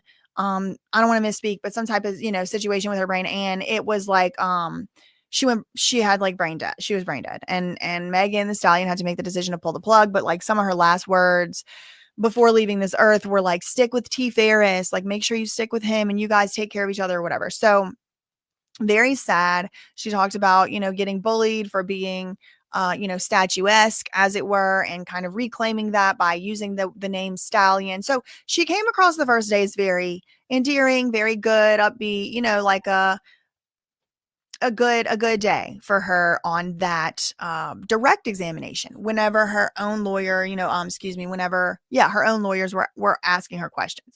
But then when it came time for the cross examination, that's when Milagro's lawyers started to be able to ask their side of questions on Thursday. It was still a little bit, good. Like she was still coming across as like endearing or charming or whatever. So from what the people inside the courtroom are saying, that is not how it was on Friday. She really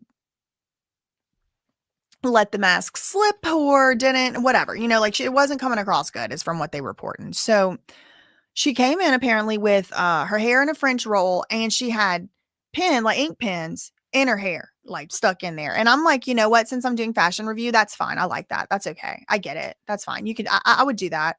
Just, a little pen moment. Cute. So that Thursday, she was very energetic and emotional. This is from Pam's video, not as combative. But then on Friday, she was, quote, a little snippy. She was a little snippy. Armand similarly said that there were, quote, 2 versions of Megan Thee Stallion. The first day was the commercial version of Megan Thee Stallion. Again, that's from Armand's coverage. He said, but the real one is the entitled celebrity. This is Armand's opinion from the live. He said that she just had a justification on Friday. She had a justification for everything. And the only thing that made sense was the words coming out of her mouth. She could justify everything that she did, but when other people would do similar things, she couldn't justify or see where they were coming from. Like, for example, Armand gave that, Megan allegedly reportedly was the one who went behind Kelsey, her friend Kelsey, her best friend's back. This is how it's been presented. She went behind her best friend's back to have relations with Tori. And then Kelsey, after the whole pew pew and everything incident, did go and meet with Tori. Well, Megan couldn't understand why that would happen. She felt betrayed. She felt betrayed by Kelsey because Kelsey went to just have a closure talk with Tory Lanez. But Kelsey, she didn't understand why Kelsey would feel betrayed by Megan. Megan's like, no, I don't understand why she would feel betrayed by me. No.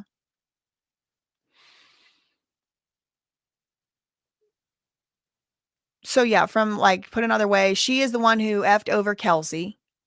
She left. She left to go back to Texas or whatever, or like she stayed in Texas or whatever. They separated. As soon as Kelsey wasn't with them anymore in the little trio group, then that's when Meg the Stallion had relations with Tori. So why can't Armand's like, why can't Megan at least admit to her part and take some accountability?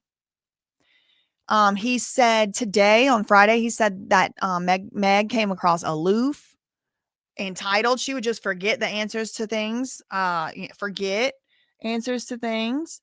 Felt like he saw the real version of her on Friday, that second version. He said she was hypocritical. She came across like, I can do it and that's fine, but you can't do it too. And in comparison, in contrast with Milagro, Milagro apparently was consistent across the board each time she was talking, no matter who she was talking to.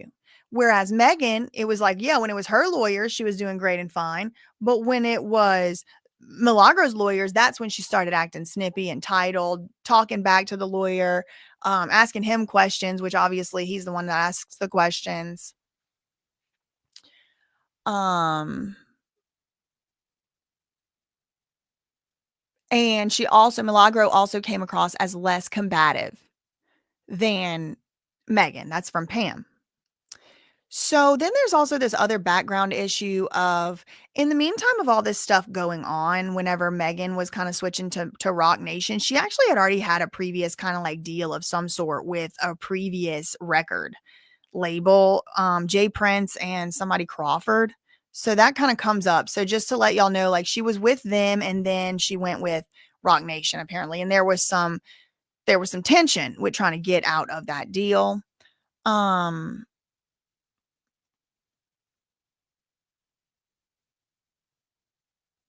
Okay. The judge seemed biased, according to Armand, and he seems to have slightly, quote, picked a side with Megan the Stallion's team. He said Milagro's lawyer, like, okay, so like I said, it's being reported that Megan the Stallion was kind of being combative. She was kind of like talking over the lawyer, Milagro's lawyer, and he was kind of like not really controlling the deposition the cross-examination as much. Like he was kind of letting her get away with stuff. Like a lot of lawyers would be like, I asked the questions or whatever. But when they were doing those back and forths, the judge actually, and this is according to Armand, the judge actually interjects and is like, counsel, you're not allowed to, you know that you're not supposed to talk over the witness or whatever. So the judge kind of joins in to protect Megan the Stallion on the stand, it seems. So another little point that I found to be interesting was that Megan the Stallion, and this is gonna become important when we get into Act 2 of this live stream, where we're gonna be talking about that filing that Milagro made that maybe could end up getting the whole case dismissed before it even goes to a jury. The judge seemed biased and has slightly picked a side. Okay, so Megan tried to say on the stand, Milagro was famous. Megan the Stallion just offhand is like, Milagro, she's famous because of talking about me. And Milagro's lawyer apparently said, she's not famous. And Megan said, well, she's very well known. Like trying to say Milagro is famous for the sake of the defamation claim. This is according to Armand. Now, whether she's famous or not might end up being a little bit important as to whether she's media or not, right? I don't know. So the lawyer then asked Meg explicitly, do you know what defamation is? Do you know what defamation even is? And Meg said, yeah. And so Milagro's lawyer said, okay, cool, great. How did my client defame you, Megan the Stallion? Tell me how. Let's talk about it here on the stand today. She said, my mom is a thief. Okay, so what do we know about defamation? It has to be a false statement of fact. Okay, false. And Milagro's lawyer said, all right, well, didn't you just tell us yesterday that your mom had gotten in trouble because she had stole something from the Walmart? And didn't Milagro also say that she had court paperwork saying that your mom had been convicted of some type of thievery? So this was the lawyer trying to say, how could Milagro be defaming you if your mom is a thief? And also what I would say is, Your Honor, Megan Thee Stallion doesn't have standing for defamation claim against her mother. Saying her mom is a thief has nothing to do with her. Why the mom suing? I mean, the mom, rest in peace, is no longer with us. But like something being in bad taste is not the same thing as something being in defamation. So when asked by Milagro's lawyer, Megan Thee Stallion, was asked, why, how did my client defame you? How did my client defame you? And Megan Thee Stallion said, first of all, she called my mama a thief. Well, come to find out, the mama might have been a thief. There was, Megan even said it on the stand, her mom stole from the Walmart. So what does that mean? She's a thief or not? It's up to the jury to decide. Number two, well, how else did my client defame you? Megan Thee Stallion said, number two, she said I lied on the stand. Basically committed perjury, lied on the stand. Okay. Well, let's talk about some of these on the stand lies. Let's talk about number one. Did you lie on the stand about whether you and Miss Kelsey Harris had gotten into a fight that night? That was one of the things that Milagro said she didn't believe. Why did Milagro even say this stuff in the first place? According to her, it was because she was seeing stuff that made her not trust or believe Megan Thee Stallion's story. She looked at evidence, and according to what she believed, Megan wasn't credible. And this is exactly what a jury is allowed to do, by the way. A jury gets to hear all the evidence that it is presented with, and it gets to decide whether a person is credible or not. So in Milagro's opinion, Megan Thee Stallion's not credible, and she would give reasons to her audience. She would say, one of the reasons she lied on the stand is about the Kelsey getting in a fight. Look, there's a TMZ article that says they got in a fight. So I can't say they got in a fight. Megan Thee Stallion said on the stand they didn't get in a fight. And Milagro was like, well, TMZ said they did. Other people said they got in a fight. There's all these scratches and welts all over Kelsey. She's missing an acrylic nail. Her necklace got tore off and is left at the scene of where the alleged fight happened. Deshaun Kelly, the neighbor, said that the two women were fighting. So in Milagro's opinion, Megan is the one lying. And all this other evidence that disagrees with Megan is true. That's Milagro's opinion. Well, Megan is saying that's defamatory. That's defamation. She said,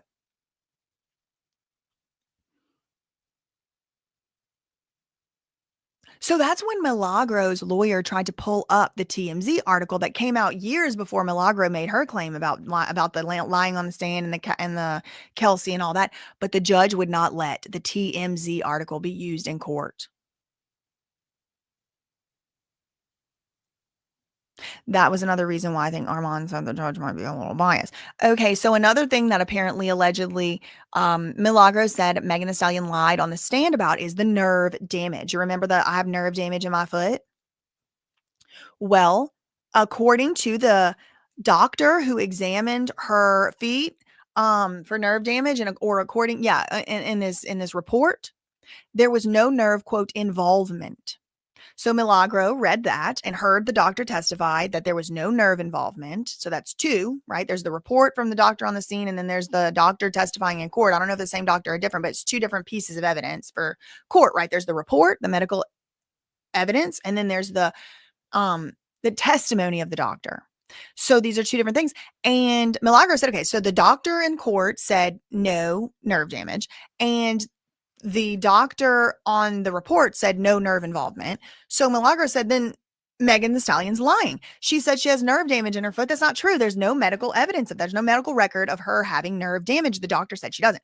So Meg Thee Stallion said that is defamation to say she lied about nerve damage. So the lawyer, Milagro's lawyer, says, all right, bet. Can you read from this report what it says? No nerve damage. And then can you read from here what it says? No nerve involvement. And Megan apparently, when confronted with this, I believe, impeachment evidence that makes her look like she lied, makes it look like it. I don't know. I wasn't there. I don't know if she has nerve damage. I'm not a doctor and all of that. But if the doctor's saying there's no nerve involvement and there's no nerve damage, Megan Thee Stallion saying on the stand under penalty of perjury, I have nerve damage in my foot, my right foot, mind you. And apparently there was really no nerve damage in the right foot. How is it defamation? How is it a false statement to say you lied about nerve damage? Well, you didn't tell the truth. So, I mean, what, like, here's you and then presented her with her deposition that said she had nerve damage. So each one of these things, right? This is a defamation claim. And within the defamation claim, there's these different little counts. One, my mom is a thief. Well, I think Milagro's lawyer did a great job saying, didn't you say yesterday your mom is a thief because you said she stole from Walmart? Okay, next. Lied on the stand about whether you fought Kelsey. Well, look at all this evidence, including a TMZ article that the jury wasn't actually allowed to see. But the scratches, the acrylic nail, the necklace, all of the other evidence, this Sean Kelly calling and saying there's two women fighting. And Milagro said, well, she lied on the stand when she said she didn't fight Kelsey. That was Milagro's opinion. Megan said, I guess I did say that. So Megan said, I guess I did say that when confronted with the transcript. She also then, to prove that, or to try to prove that Megan is a so-called supposed liar, the lawyer for Milagro then asked, well, did you lie on Gayle King about whether or not you had an incestual relationship with Tory Lanez? You told her you didn't. And Megan tried to kind of skirt around that too. And these are two of the ways that Armand said that Megan wasn't coming across good, because she would start to become more combative, more catty, more rude, more entitled, according to Armand, who was in the courtroom and I was not. When confronted with these things, you said you had nerve damage. Look at you. Look, you said it right here. Can you read what the doctor said? And then whenever she read it, she's like, well, that's involvement. What's involvement? What's that even mean? What's involvement?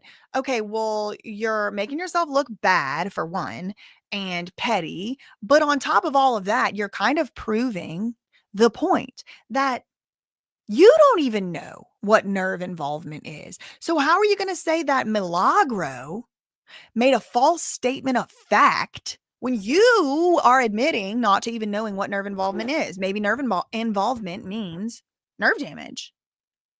Then they went back and forth over bullet versus bullet fragments. Milagro said the fact that Megan sat up there and said, I have bullets in my feet, when clearly she only had shards of something in her feet, fragments, if anything, based on the x-ray.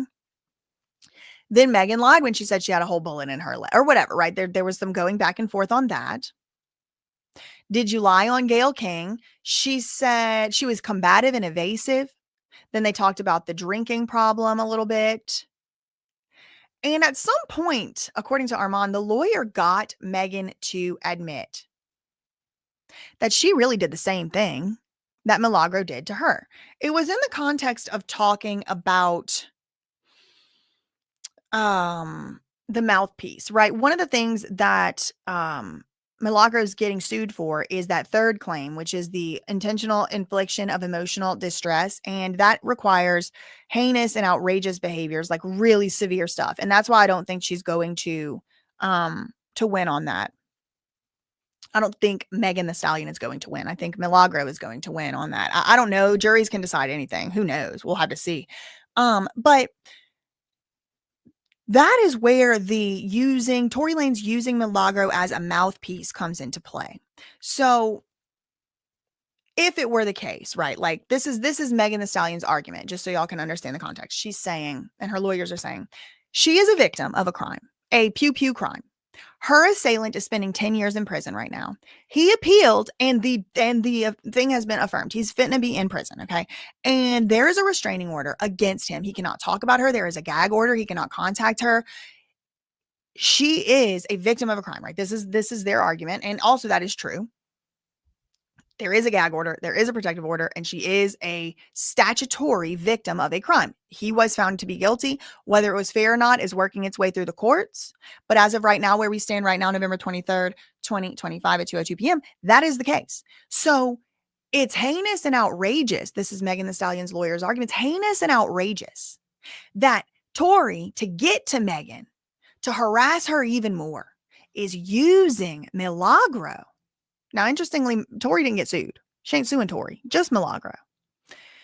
Using Milagro as a mouthpiece. Okay. So this is where Milagro's lawyer said, okay, bet. Where's your proof for that? Just wondering. Like, so one of the things is you're using, that Tory Lanez is using my client as a mouthpiece, right? Do you have any proof of that? And she said, well, there was those 20,000 deleted text messages, whatever. And she said, okay. But do you have any proof that those deleted text messages were from or between my client and Mr. Peterson? Megan Stallion said no. But I would if it was da da da da da da. And so the lawyer said, all right, let me ask you this. Did you subpoena anybody else's phone records to try to figure out what those 20,000 deleted messages were? No. Okay, so how do you know those weren't messages between Mr. Peterson and, for example, Ms. Harris or whatever, right? So Kelsey Harris. So basically, the lawyer, Milagro's lawyer, got Megan Thee Stallion to admit that she really doesn't have any proof that Milagro, even after all this discovery, they've had months to find any proof that Tory Lanez used Milagro Cooper as a mouthpiece to get to Megan Thee Stallion. In fact, and indeed, remember, Milagro also blocked Megan Thee Stallion. So I don't even know how she could possibly have been thinking that it was going to get to Megan Thee Stallion. I mean, there's a lot that has to happen to make this inference. And so the lawyer said, so you don't know for sure. The lawyer said, so you don't know for sure that my client was, quote, used as a mouthpiece, right? Megan said, well, no, but I believe it's my belief. And I really think it. And I think there's evidence that shows it. Yeah, I mean, I do. There's like, if you think about all this and that together. And he said, so you're just saying your opinion? You're just saying your opinion then, right? About using the mouthpiece or whatever, right? Which is fine. That's fine. You're allowed to do that. But you're just saying your opinion, right? And Megan apparently said in court, in open court, yeah, I'm doing the same thing to her that she did to me. And the lawyer said, so did you defame my client too then? Armand said he ate that up. That lawyer, it was like one of those moments where you just get them to admit something because they're mad about something else. I'm doing the same thing to her. She did to me. Oh, so you defamed her. Or is it the case that my client didn't defame? Like he got her to say it out loud. I think that's really good. I think that this cross-examination absolutely knocked the legs out from under any defamation claim. I truly do. I think it came across as like two girls getting in a girl fight, a girl disagreement online. And I don't know. This is just what I don't know. I wasn't in there. Okay. Now, something else that came out in court was that Desiree Perez, the CEO of Roc Nation, was keeping a file on Milagro to maybe in the future one day sue. Like Megan Thee Stallion had texted Desiree Perez and said, do you have a file on that lady or documents or whatever? Like, are you keeping information on that lady, meaning Milagro? I really want to sue her. And Desiree said, yes, we are. Yes, we are. So, I mean, this really would bring forth a lot more. I think this would bring forth a lot more support to the theory that the deepfake AI thing was a total setup. They wanted to sue her. She wasn't really doing anything really that defamatory, so they had to utilize this brand new law. This is a theory. This is a theory I've heard that they the ones set her up. You want to know the answer to the question, according to the theory? Why they didn't sue the people who made the video? Because they'd have to sue themselves. They know who made the video and don't care. They were using it as bait. That's the theory. Now, I don't know if I believe that theory. I'm just kind of giving y'all what I've seen out here.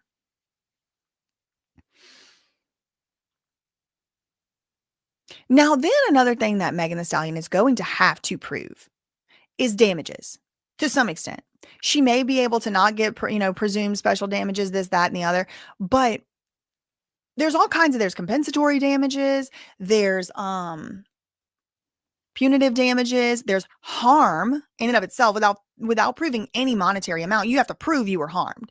One of the elements of the defamation statute in every state is harm. You have to show that you were harmed. If somebody just says like, oh, that girl's crazy, how are you harmed? You have to show you lost a business deal. Somebody backed out of a collaboration. Your husband moved out the house, whatever. Like you have to show some type of harm. And it's not even just like the specific dollar amount. Like you just have to convince that you were harmed at all. Like getting PTSD, that's a showing of harm. I developed a mental illness, whatever. So one of the ways that Megan Thee Stallion has attempted to show harm and damages is that she lost business deals One of them was Google Pixel phone. One of them was Call of Duty skin or whatever. So Milagro's lawyer pulled up emails and communications saying Megan was making unreasonable demands, trying to get private jets. She wasn't actually being engaged or excited about the deal. There were communications presented with Travis Ferris, the best friend or whatever, saying, or whatever he is, roommate, saying if it won't make you feel better, then you shouldn't do the show. So it's just Megan, okay, if it won't make you feel better, we read a little bit of that earlier. She pulled out a Call of Duty deal because she didn't want to get shot in a game. So the lawyer was like, did you ever ask Call of Duty for a collaboration? She said no. Milagro's lawyer asked Megan Thee Stallion, do you know what a skin is in Call of Duty? She said no. So Milagro's lawyer pulls up a tweet where it does appear that Megan Thee Stallion, after the shooting, was publicly tweeting Call of Duty, asking them to do a Megan Thee Stallion skin. So he presented her with that, and she said, "Oh, I don't know if that's real or not, but if it's real, I didn't tweet that. No, somebody else must have tweeted that." Okay. So she did ask for a Call of Duty collab. At least her public account did. Then there was some discussion about Milagro retweeting or copying information from DJ Academics. He had tweeted something publicly, and then Milagro basically tweeted something very similar to that right after him. So implying that she could have gotten that information from him. There was some discussion about that.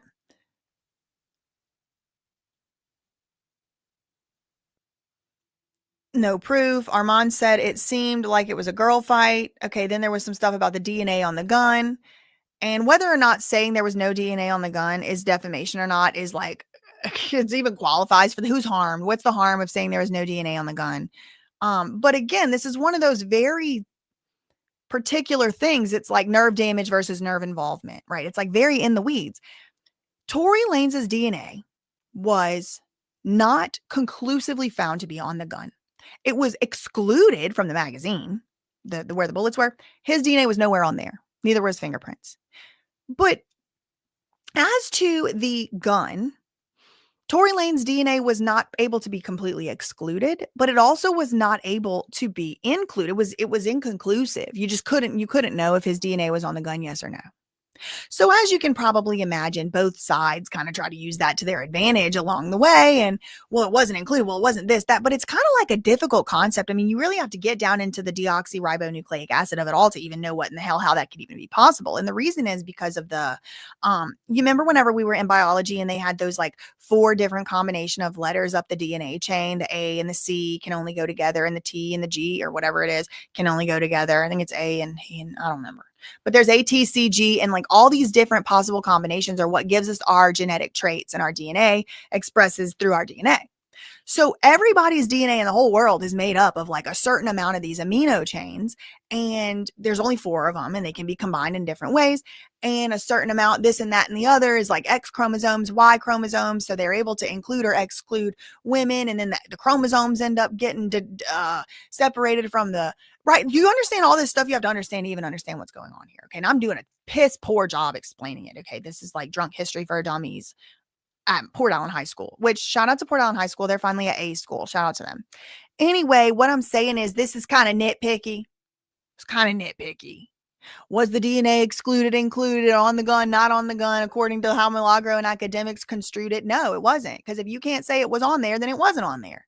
But again, there's all this middle ground. The fragments, the mouthpiece. Okay, did you tell the doctor? Okay, yeah, this is another good moment that apparently the lawyer had on the stand, or when Megan was being cross-examined on the stand, the lawyer said, okay, so that doctor that got up here and testified, the one that you paid $25,000 already or whatever, that one, that lady, did you pay her to be your mouthpiece? Megan said, no. Right, she's just giving you her opinion, right? Yeah. What about your producer? Did you pay him to get up here and be your mouthpiece? I'm just wondering, did you pay him to be your mouthpiece when he sat up here and testified for you? Megan said no. They were just giving their opinion.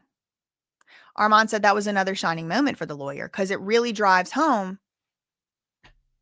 How do we know? She kind of is paying that lawyer to be your mouthpiece in a way. I mean, not lawyer, doctor. She's paying her to show up and testify. And there's this legal fiction that the professionals aren't going to say anything they don't already believe, but it's just kind of hard to believe that because almost every high profile trial with the, two sides that are well matched, you're going to have two experts that are going to disagree. There's going to be no possible way both of those things can be true. And this experts. So I don't know, are they doing it because they really believe it or because they're getting paid to do it? This is something that's been discussed. Much ink has been shed. Okay. Then they got into the gag order. Do you know what a gag order is? Megan said yes. Do you know who all is on the gag order? Who does the gag order cover? Meg said, I guess everybody, Meg the Stallion. I guess everybody. The lawyer said, Miss Pete, did you talk to the media yesterday on your way out of this courthouse? The answer is yes, she did. I saw it. She had said something like, just because you have the right to free speech doesn't mean you have the right to bully. And it really stuck out in my mind a lot that she said that because that's exactly what Beth Karras said about me. That's exactly what she said about me whenever I was just exercising my right to free speech, which I'm not sorry for, by the way. And I would do and will continue to do again. Beth Karras said something just like that. She said, just because you have the right to free speech doesn't mean you have the right to blah, blah, blah, some bullshit. And it was like, that sounded like such a soundbite. Meg the Stallion in her suit, walking out of court, said the same type of allegation, same type of soundbite. And I think she might have been talking to Megan Cuniff, although it could have been Donat. I don't know who exactly she was talking to. I don't remember off the top of my head. But she's walking out and she's like, just because you have the right to free speech doesn't mean you have the right to bully. And she got in her black car and left. Well, the lawyer asked her about it. Milagro's lawyer said, did you talk to the media yesterday, ma'am? Even though you're not allowed to talk to the media? Under the gag order you just acknowledged exists and applies to you?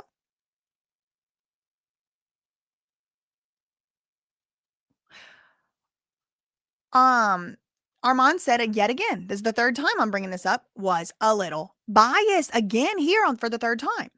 Because the judge would not allow that to be discussed, wouldn't let the TMZ article get shown, wouldn't let the question of whether or not Megan the Stallion talk to the media in violation of the gag order, wouldn't let that be discussed. Everyone's on a gag order. And then the lawyer says, so when did the gag order start? 2022. Okay. So when are the texts that you were able to find between my client Milagro and Tory Lanez? When are those texts from? Megan Thee Stallion said they're from 2020. Okay. So the only proof you have that they ever talked was from 2020. The gag order doesn't get put in place until 2022. You have no proof they even ever spoke since the gag order was put into place, much less used as a mouthpiece. And yet you implied we're talking to the media yesterday in violation of the gag order. So who was using who as a mouthpiece? Was it you? And Megan Cuniff did tweet about it. And people are following Megan Cuniff. She's been on real media interviews, mainstream media interviews in relation to this case. She's being considered to be a media source, from what I could tell. So I think the lawyer was kind of trying to show maybe there's a way Megan the Stallion is using somebody as her mouthpiece. If what Milagro is doing is being used as a mouthpiece, then I don't know. It seemed like that was kind of like all brought up at the same time to try and imply that. And to further the showing or the argument that Milagro's team is trying to make that she was not a mouthpiece. There's no evidence. You have no evidence. You're just squawking your opinion. You've had all these months, all these depositions, all these records, all this access to thousands and thousands of texts and records and financial and all of this stuff. You were not able to find one shred of proof. My client even talked to Tory Lanez since the gag order was put in place. So how on earth are you expecting a jury to believe it? I think that was kind of what he was trying to get across. Do you have proof Tory used her as a mouthpiece? No, you don't. Then asked Miss Pete. Miss Stallion, have you ever blocked my client Milagro Cooper? Is she blocked on social media? Megan said, I don't know. Could be blocked. I don't know. And again, Armand was really driving home that she was acting like very snotty and entitled instead of just like, I don't remember. I don't know, could have. Okay. So you don't know. She could be blocked. She could not be blocked. You don't know? No. So Milagro's lawyer's like, okay, so let me refresh your recollection. I'm going to pull up your deposition. We're going to play an excerpt here. Within that recording, Megan Pete was asked, did you ever block Milagro?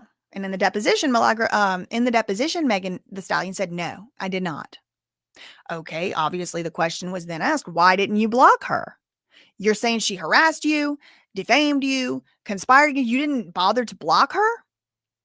The first thing anybody would probably do if they're getting harassed is block somebody so you don't see that stuff. Megan said, no, I didn't block her because the reason I didn't is because I wanted her to keep seeing me win. I wanted her to know, oh, she's winning. She's not stopping anything I got going on. And I put in my notes, wait, hold on. Didn't you just testify that the entirety of the harm that you have to prove for defamation specifically was you did lose? You lost brand deals with Google. You lost a brand deal with Just Eat. You lost a brand deal with Call of Duty. These are losings. These are not winnings. So you're admitting at one point that you did keep winning in your deposition. Oh, I wanted her to keep seeing me keep winning. But now you're saying you weren't winning, you were losing.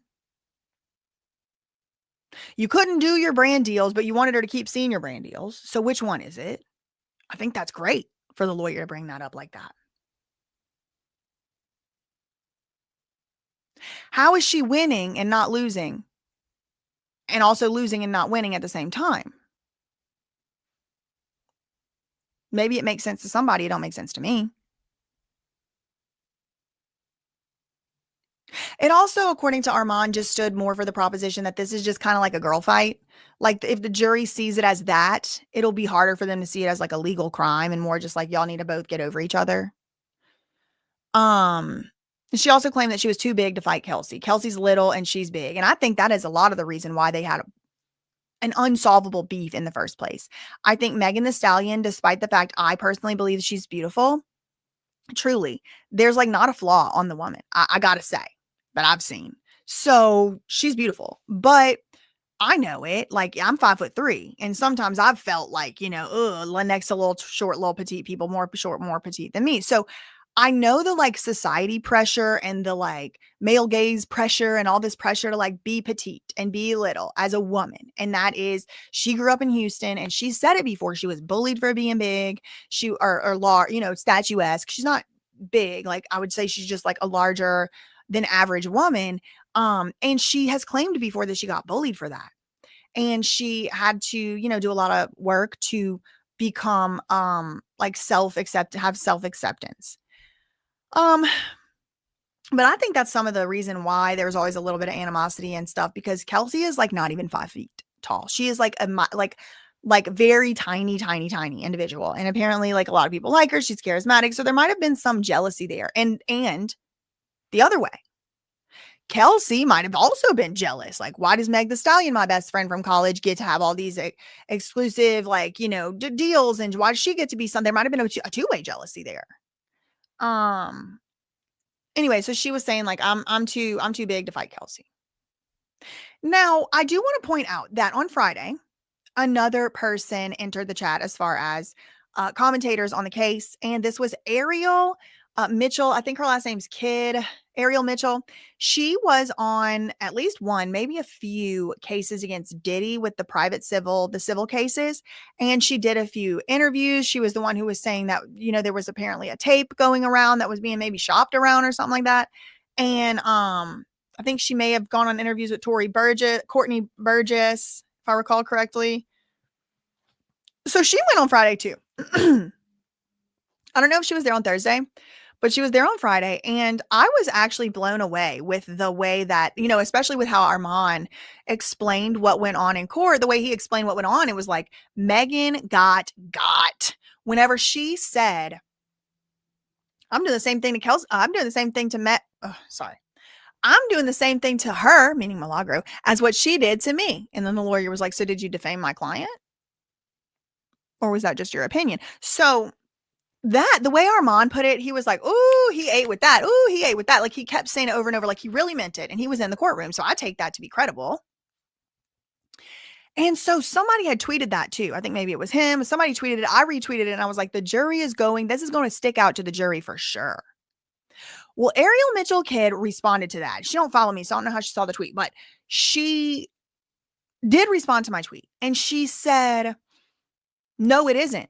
It's not going to stand out to the jury. In other words, remember, she's a lawyer and she's representing clients against Diddy. It's not going to stand out to the jury because Meg the Stallion was walking all over Milagro's lawyer. I don't even know what in the hell that lawyer was thinking. And this is coming from somebody that was not only in the room, but does trials. And it's like, check freaking mate. Okay. I can't argue with that. I wasn't in the room and I don't do trials. So I do want to just add that in there, that there is a little bit of I would say like a discrepancy between what's being reported by Armand, who I have found his court coverage to be credible, and what is being reported by Ariel Mitchell Kidd, who I also find to be credible because she is a lawyer and because she was there. So I just wanted to point out that there's kind of like, and I like doing that. I like pointing out that there's like different, because the way Armand was doing was like, hey, that hit. Maybe Armand might have a better finger on the pulse of what a juror might think because he's not a lawyer and he doesn't do trials all the time. Maybe Ariel Mitchell might have a better finger on the pulse of what the jury is going to think because she is used to analyzing juries. So I don't know. Personally, I have no idea. I have no idea. No way to know. Okay, so that brings to conclusion Act 1 of this video. And we got to go to Act 2 because all of that might be for nothing. Well, everything we just said might be for nothing if this case gets thrown out on a technicality. And if these cases get thrown out, lots of times it is because of that. And it's procedure. It's a procedure that's put in place on purpose. So let me pull up this. It was only just filed yesterday. Okay. Just yesterday.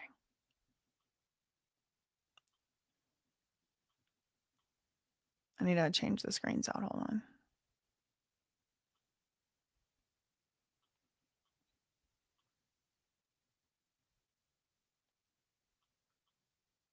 Okay.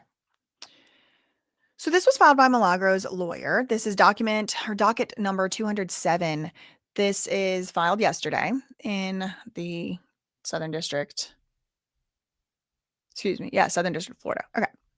So this is defendant's memo, that's Milagro memo, in response to Meg the Stallion's memo regarding non-media status. Okay. This is the media status stuff. I know a lot of people have been confused about this, so we're going to try and get to the bottom of it here in this analysis. Defendant Milagro Cooper respectfully submits this memo in opposition to Megan Pete's memo regarding non-media status. So the question really is, for the purposes of this statute, is Milagro Cooper a media defendant? And we're going to get into the analysis here. At the core of this defamation action, this is Milagro's lawyer, at the core of this defamation action is the right to criticize public actors and discuss matters of public controversy. Okay, this is the core. The right, the First Amendment right to criticize public actors and discuss matters of public controversy. Miss Pete, a well-known professionally known as Megan Thee Stallion, is a Grammy-winning hip-hop artist whose involvement in the highly publicized criminal trial of Tory Lanez sparked widespread discourse concerning race, gender, celebrity, and credibility in the justice system. That's true. That's all true statements. Miss Cooper, an online personality and commentator, contributed to that online discourse. In so doing, she engaged with a matter of indisputable public concern. By her own actions and through her deliberate presence in the media surrounding the case, Milagro is at least a limited purpose public figure. and certainly a media defendant. As such, Megan, the Stallion, was required to provide pre-suit notice to Milagro under Florida Statute 770.01. Megan Thee Stallion relies on the court's order denying defendant's motion to dismiss and the court's previous ruling that Milagro is not a media defendant to support its position. Okay, so the court already ruled. This is an important part for those who are keeping track with want to know what's really going on the legal level. The judge already did decide for purpose A, Milagro is not a media defendant. Okay, moving forward. That was for one reason and one purpose. But today, we're talking about a different reason and a different purpose. And so a totally different legal analysis needs to be applied in this particular case. You can't just rely on what the judge said last time, because what the judge said last time wasn't asking this question for this reason. And Milagro's lawyers are saying, when you run this new analysis that is appropriate to run now, you have to arrive at a different conclusion. I'll show you what they say in their words. Plaintiff relies on the court's order denying Milagro's motion to dismiss. So Milagro had filed a motion to dismiss on First Amendment grounds or other grounds. And its previous ruling, so the court previously ruled for the purposes of the motion to dismiss that Milagro is not a media defendant. Milagro's lawyer said, okay, sure. For the purposes of the motion to dismiss that was decided before the trial, the court had a certain standard. It has a certain duty. It must construe, and it did, it followed its duty to construe the facts that were presented to it at that time, before discovery, before depositions. At that time, the court had to just kind of take Megan's word for stuff. Construe the facts in light most favorable to Megan the Stallion. They had to accept all facts alleged on the face of them being true. The judge, when deciding a motion to dismiss, had to assume all the places where the two disagreed, Megan was telling the truth. But that was only for the motion to dismiss phase. The court must undergo a new analysis at this stage in the proceeding, and this new analysis yields a different result. Then they get to the facts section. They're going to get more into why that is. Milagro has a contract with Station Head for her trademarked online radio station, Mobs Radio. Now, the judge has seen evidence of this stuff now, right? Think contracts have been turned over. Depositions have happened. Other information, communications, pay stub, whatever. Stuff has been turned over now that the judge didn't have proof of at the time Milagro originally tried to get this case dismissed.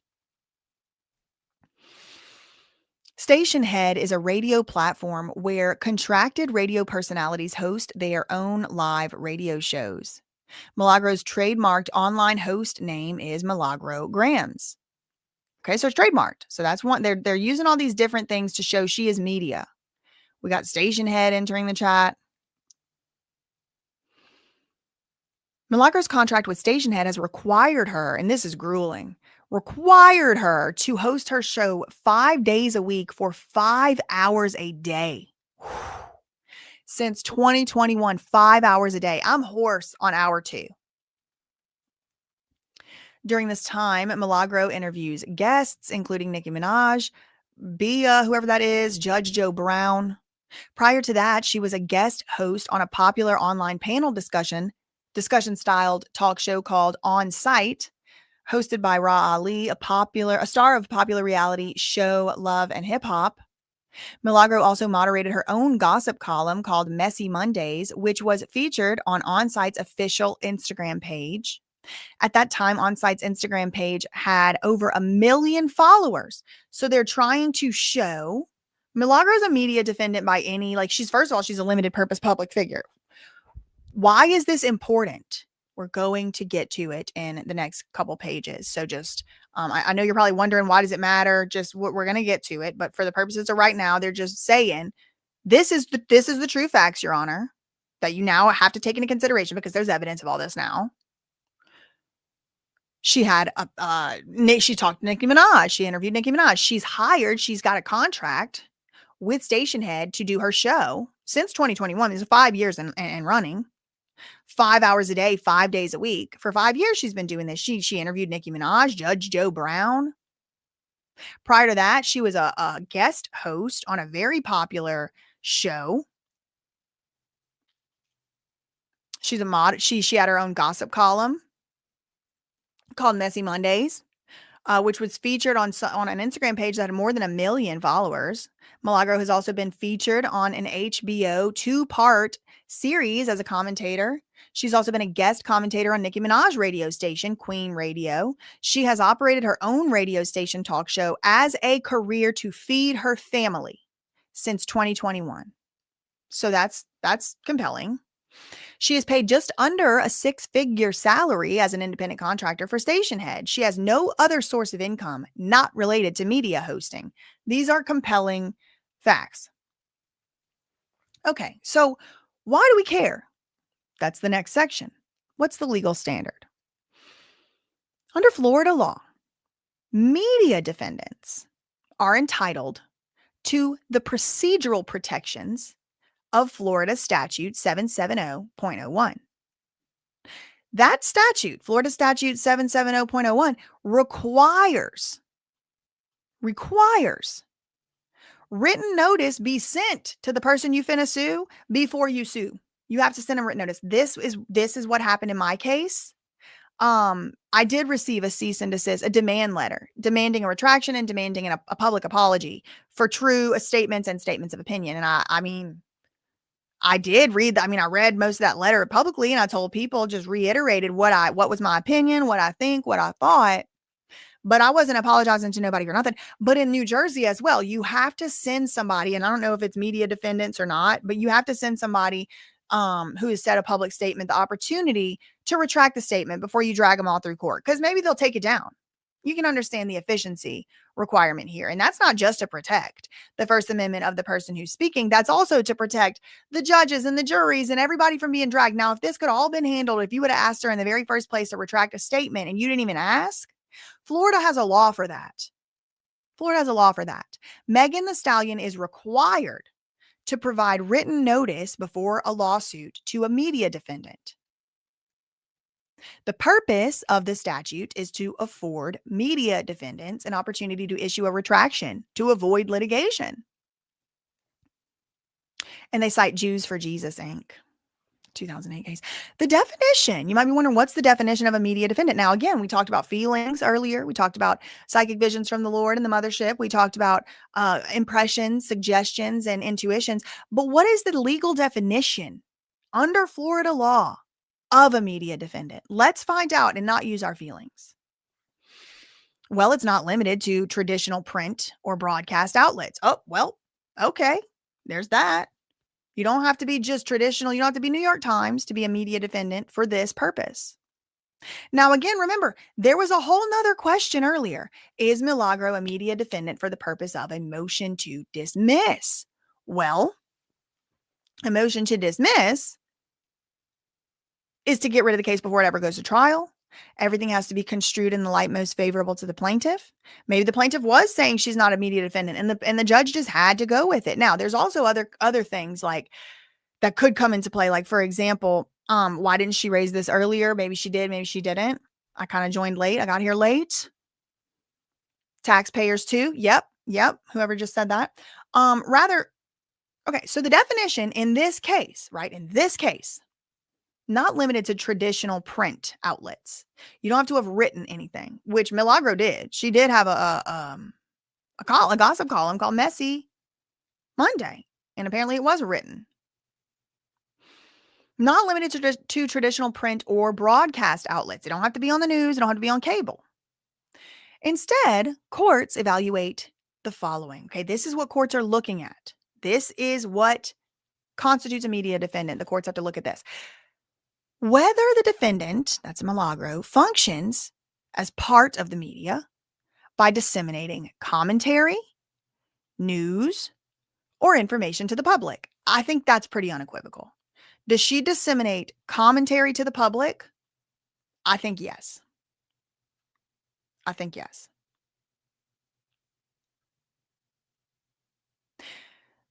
The pre-suit notice requirement applies to allegedly defamatory statements made in a public medium, the purpose of which is the free dissemination of news or analytical comment. So it's not just news. It's not just, is she the news?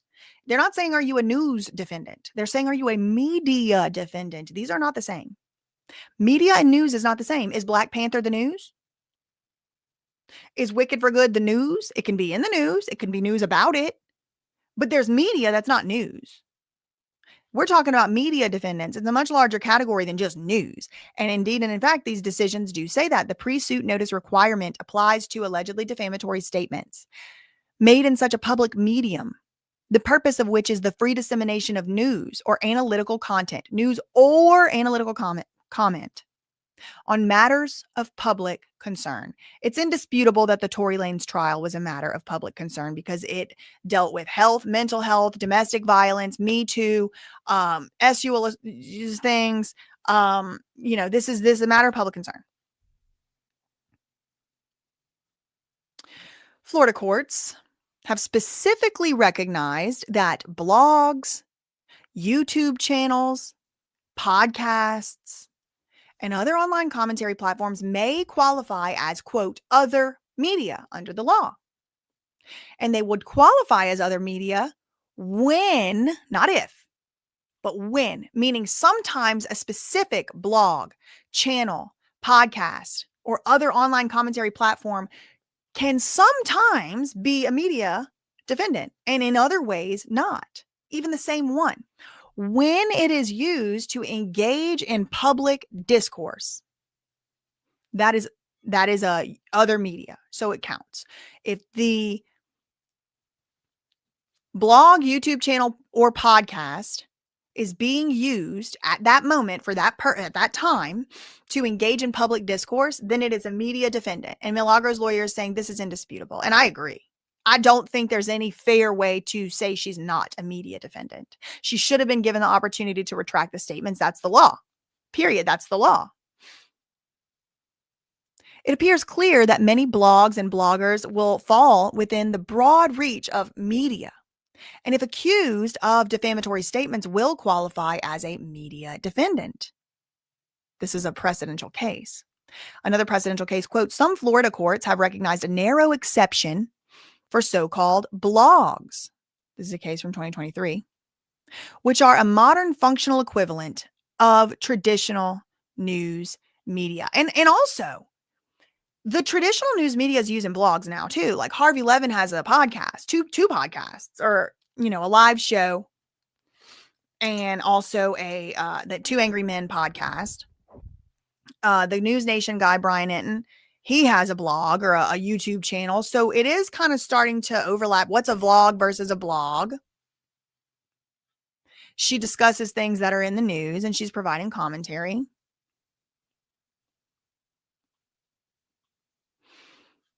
So the argument is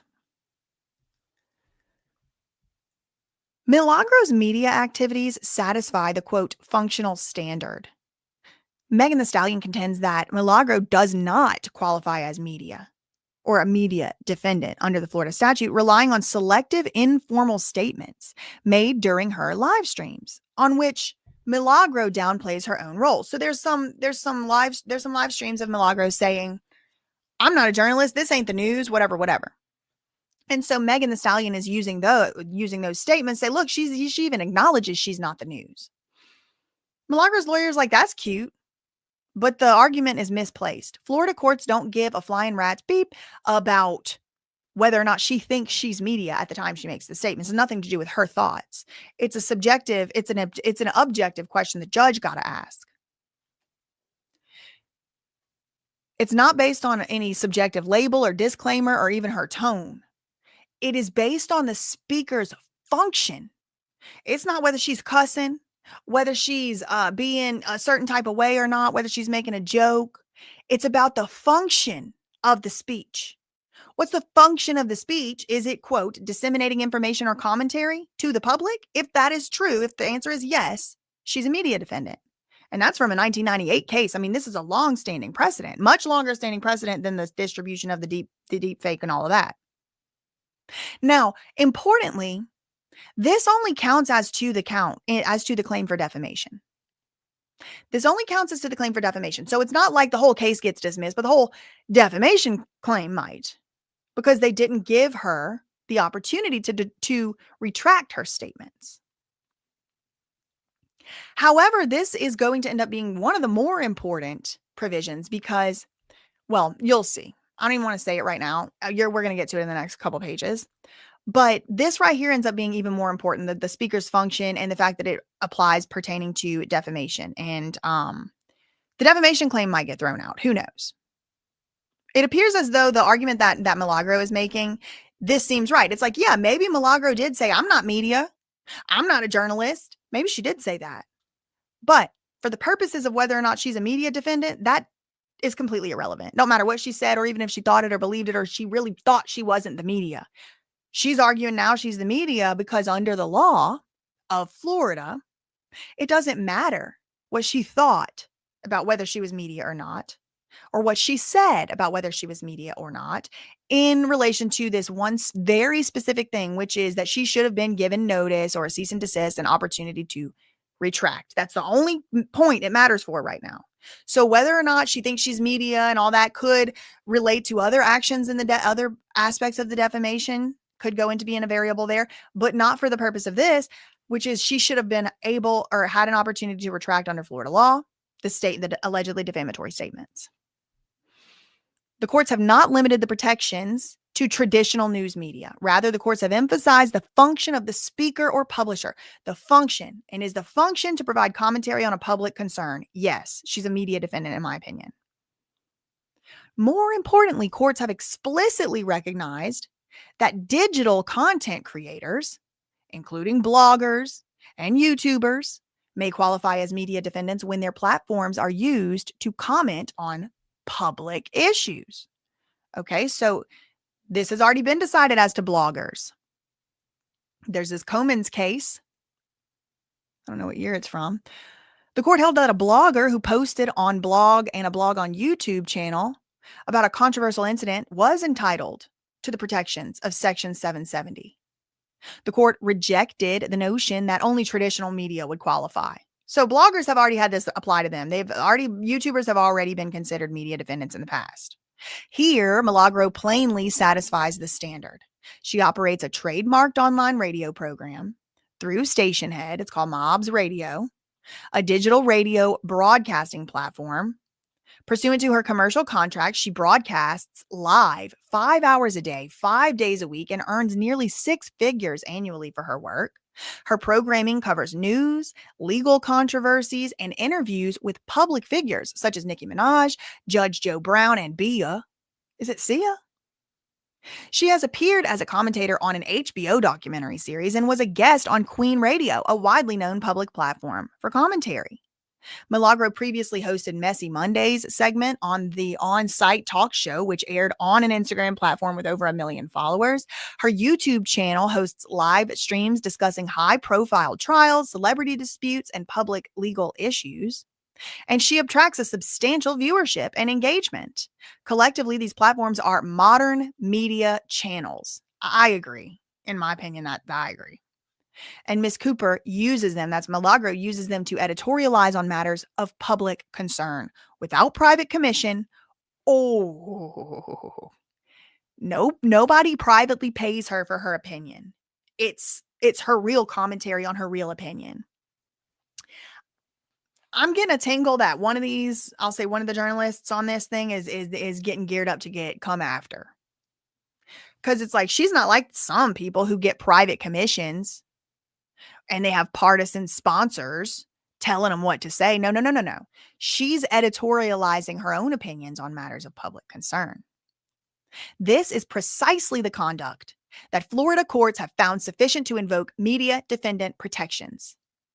This Comans case recognized a blogger with a YouTube channel as a media defendant where he, quote, engaged in expression on a matter of public concern. And to be very clear, one of the reasons that I kept winning my defamation case that was brought against me was because of this. I was talking about important matters of public concern. I was talking about rehabs. I was talking about celebrity conservatorships. I was talking about issues of public concern, mental health and substance abuse and addiction and Figueroa, the Skid Row activities and public YouTube videos. Like I was talking about stuff that the public was clearly interested in. And the judge in one of my cases said, the mere fact that she gets thousands of views, I think it was the judge, that Weinberger, who dismissed the restraining order request in California and said that actually I'm owed money because it was slap. It was a strategic lawsuit that was specifically strategically filed to stop me from being able to speak. So the fact that I got thousands of views on videos showed that it was a matter of public concern and a public interest and importance. Oh no, there's Bia is a rapper. Okay. Shout out to Bia. Okay. So then the judge moves, and then Milagro's lawyer moves on to the next section. Plaintiff, that's Megan Thee Stallion. Plaintiff's characterization of Milagro's platform is inaccurate. Okay. So Megan Thee Stallion's characterization of Milagro's platform is a mischaracterization, is the argument here. Megan Thee Stallion attempts to disqualify Milagro as a media defendant by suggesting that she acts only as a mouthpiece for another party. That claim is unsupported and irrelevant. Okay, remember we kind of talked about this a little bit already, but Megan Thee Stallion, when she first was arguing that Milagro's not media, she's just talking. She's just bumping her gums for some other person. It's not even her opinions. She's a paid mouthpiece. Well, in that case, she wouldn't be a media defendant because the judge had a duty to take every single thing that Megan said as if it was true at that point. But that's no longer the case. Now the judge has been able to see the discovery. Megan Thee Stallion has been able to get discovery. Megan Thee Stallion has been able to take depositions of people, to varying degrees of cooperation. But now she has failed, according to Milagro's lawyer, to prove. She has no proof at all whatsoever for the baseless, unsupported claim that my client was being a mouthpiece. You might have had to believe that earlier before we had all the evidence, but now, have you, Your Honor, seen any evidence that my client was used as a mouthpiece? Because there hasn't been any.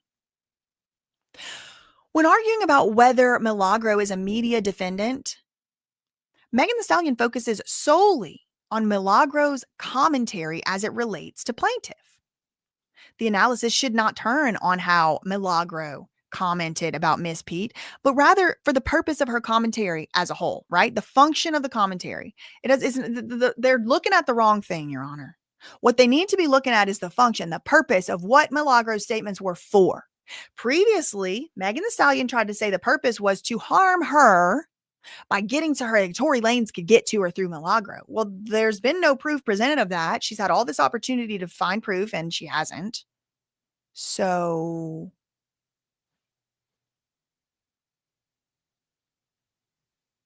the purpose of her commentary was, in fact, to give her own opinion. It wasn't to be a mouthpiece. And since the purpose of her commentary was to give her own opinion, she's a media defendant because providing commentary on a matter of public concern makes you the media defendant when you're doing it on the blogs and stuff, according to the precedents that were set, the stare decisis.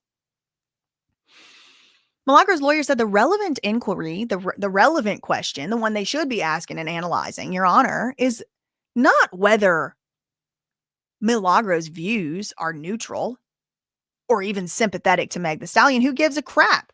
She's biased. So what? That doesn't mean anything. It's not, oh, she's unbiased. You have to be unbiased to be media. We all know the media is biased. So that's not the question. The question is whether Milagro's platform is used for public communication on matters of public interest. Put a 333 in the chat if you believe it's clear as day Milagro's platform is used for public communication on matters of public interest. It seems like yes. And if the answer to that is yes, that means she is a media defendant for the purposes of this statute. And that means that Megan Thee Stallion had a duty to give Milagro the opportunity to retract her statements, which she never did. Here, this is Milagro's filing. Milagro's commentary, among many things, addressed the criminal trial of a well-known celebrity. A case that this court has already acknowledged raised public concerns related to race, gender, and credibility. Look, Your Honor, you already acknowledged it yourself that Tory Lanez's public criminal trial raised public concerns related to race, gender, and credibility in the justice system. According to one of your own orders, Your Honor, you noted that the trial, quote, sparked backlash from parts of the music industry and online supports. They move on to the next part of the analysis. Plaintiff's failure, Megan Thee Stallion's failure to comply with the statute remains fatal. As a result of Megan Thee Stallion's media function, as a result of Milagro's media function, remember, not words she said, but the function was the function of her platform to disseminate or discuss matters of public concern. And yes, that is the function. Now, Megan Thee Stallion was saying, no, the function was to be a mouthpiece for Tory Lanez, and the judge was agreeing with Megan. But now, Megan really didn't show any proof of that. I mean, I don't know. She was asked on the stand, how did she defame you? How are you the mouthpiece? Do you have any proof of that? Megan said, no, I believe it. As a result of Milagro's media function, Megan Thee Stallion had a requirement to provide written notice to Milagro under the law that before she ever sued, and she did not do that. Florida courts have consistently held that failure to comply with this condition precedent mandates dismissal. Failure to comply with such a statutory condition, it is a condition in the statute, written in the statute.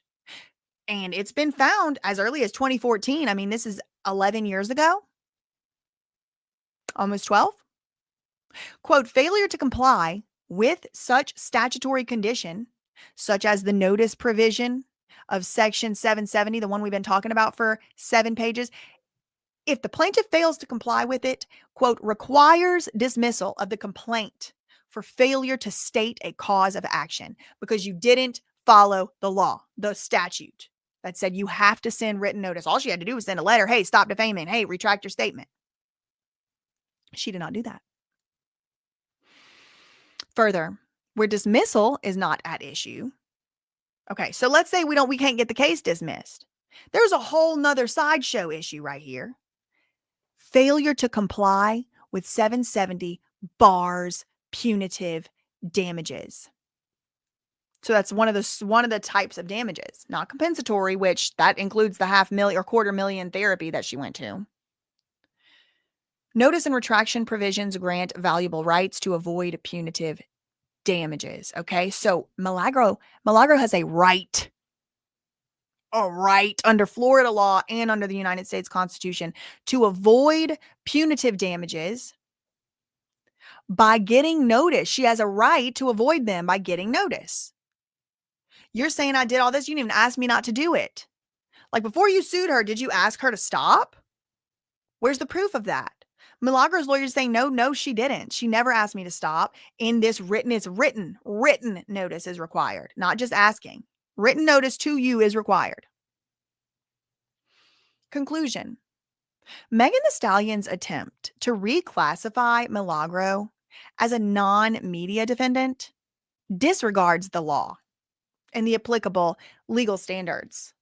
Also disregards the undisputed record of Milagro's media-based career. Now, again, remember this at the previous stage. When the judge previously found that Milagro is not media, the judge was not allowed, literally not allowed by law, to consider the undisputed record of Milagro's media career. But now the judge has to take it into consideration. It went from not being allowed to even consider it to being required to consider it. And this is because they've gone now through discovery. So used to be the judge couldn't even consider Milagro's CV, her resume, basically. Just, I can't, la, la, la, la, la, la, la. I can't look at that. I have to listen to everything Meg the Stallion is saying in a light most favorable to her. But now the judge has seen the undisputed record of the fact this is a media defendant. Like, let's be serious. Milagro's daily broadcast schedule, her public commentary on matters of national, I would say international interest. I mean, Tory Lanez is Canadian, this is international. Her participation in high profile interviews and programs and self-managed online platforms all reflect a function squarely within the media protections recognized under Florida law. I completely agree. Accordingly, Miss Cooper, that's Milagro, is a media defendant entitled to the procedural safeguards of the Florida statute. And plaintiff's failure, Megan Thee Stallion's failure to comply with the notice requirements, must be acknowledged by this court in evaluating the remaining claims. So that's the defamation claim. But the lawyer for Milagro is saying that she should also consider it for the remaining claims too. Like, this is really just a defamation case with a couple little add-ons. But all of this, like, even if the defamation claim gets dismissed, it lets the punitive damages fall away. If it doesn't get dismissed, the punitive damages could still fall away, which could shield Milagro from more financial liability. I believe, and so does Armand Wiggins, this judge is biased. So I actually don't have a lot of hope that the judge is going to make the right decision. And I don't know how much money and stamina and energy Milagro Cooper has to continue chasing this up through appeals courts. But if this were a case where somebody, was just like a petty, person with too much money, I could absolutely see this thing going all the way up to the actual literal Supreme Court. Under the United States supremacy, the United States Constitution Supremacy Clause, which states that no law in any state, no state shall make a law. You're not allowed. No, you cannot. Which would contradict or take away the power of the United States Constitution and the protections it affords all of its citizens with under it. So Florida can't make a law that takes away somebody's free speech. But who's going to be the person that's going to go 6 years, 12 years, 8 years, 5 years, 3 years, whatever, however long it takes, all the way up through all these courts? Look how exhausting it is to keep going through court after court after court, and they keep siding against you. And then what? You get all the way up there, and there's a Supreme Court justice that went to the Beyonce concert. I'm not even kidding. Look it up. It does start to become like discouraging and disheartening, but these are my opinions. I think she's a media defendant. I think there was a very clear, in my opinion, statutory requirement for Meg the Stallion to send her the written notice before filing suit. She didn't do that. I think the defamation claims at the very least should fall away. I actually think the whole lawsuit should fall away because the primary claims are the defamation ones. Then there's this one deep fake AI thing, which might survive. Thanks so much to Sarah, Be Creative, being a member for 2 months. Much love. Thanks so much to Love Mo MVP for the $5 super chat. Why is Milagro the fall guy? Academics, Joe Budden, and Drake were dragging Megan too, and they have larger platforms. Well, Megan the Stallion, and I think she thought she ate with this answer, but I think the answer ate her, because she said Milagro became famous off of talking about me. And it's like, well, first of all, now you're saying Milagro's famous, so then she must be a media defendant. Okay, that's cute. Milagro became famous talking about me. That's also up for debate. I don't think that's actually true. She talks about all kind of stuff. And then third of all, so you're just saying you're just messy. You just don't like her. You don't like her. So I chose to sue her because I don't like her, even though, there's other people with bigger platforms. So it's like, why did she harm? How can you possibly argue that somebody with 40,000 subscribers saying the same thing as the other people are saying is harming you more, and harming your deals more? It just don't make sense. The case starts to fall apart, in my opinion. Thank you for the $5 super chat. Thank you, Lake Monstrous, for being a member for 7 months. Thanks so much to Shoulder YouTube for the $1.99 super chat. They all lying. That's their job. That's why I like to listen to.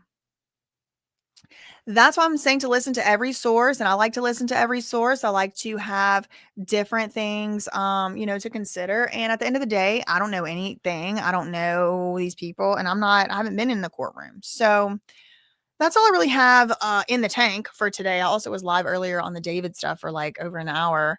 So, I will see y'all later, maybe tomorrow, maybe the next day. I don't know.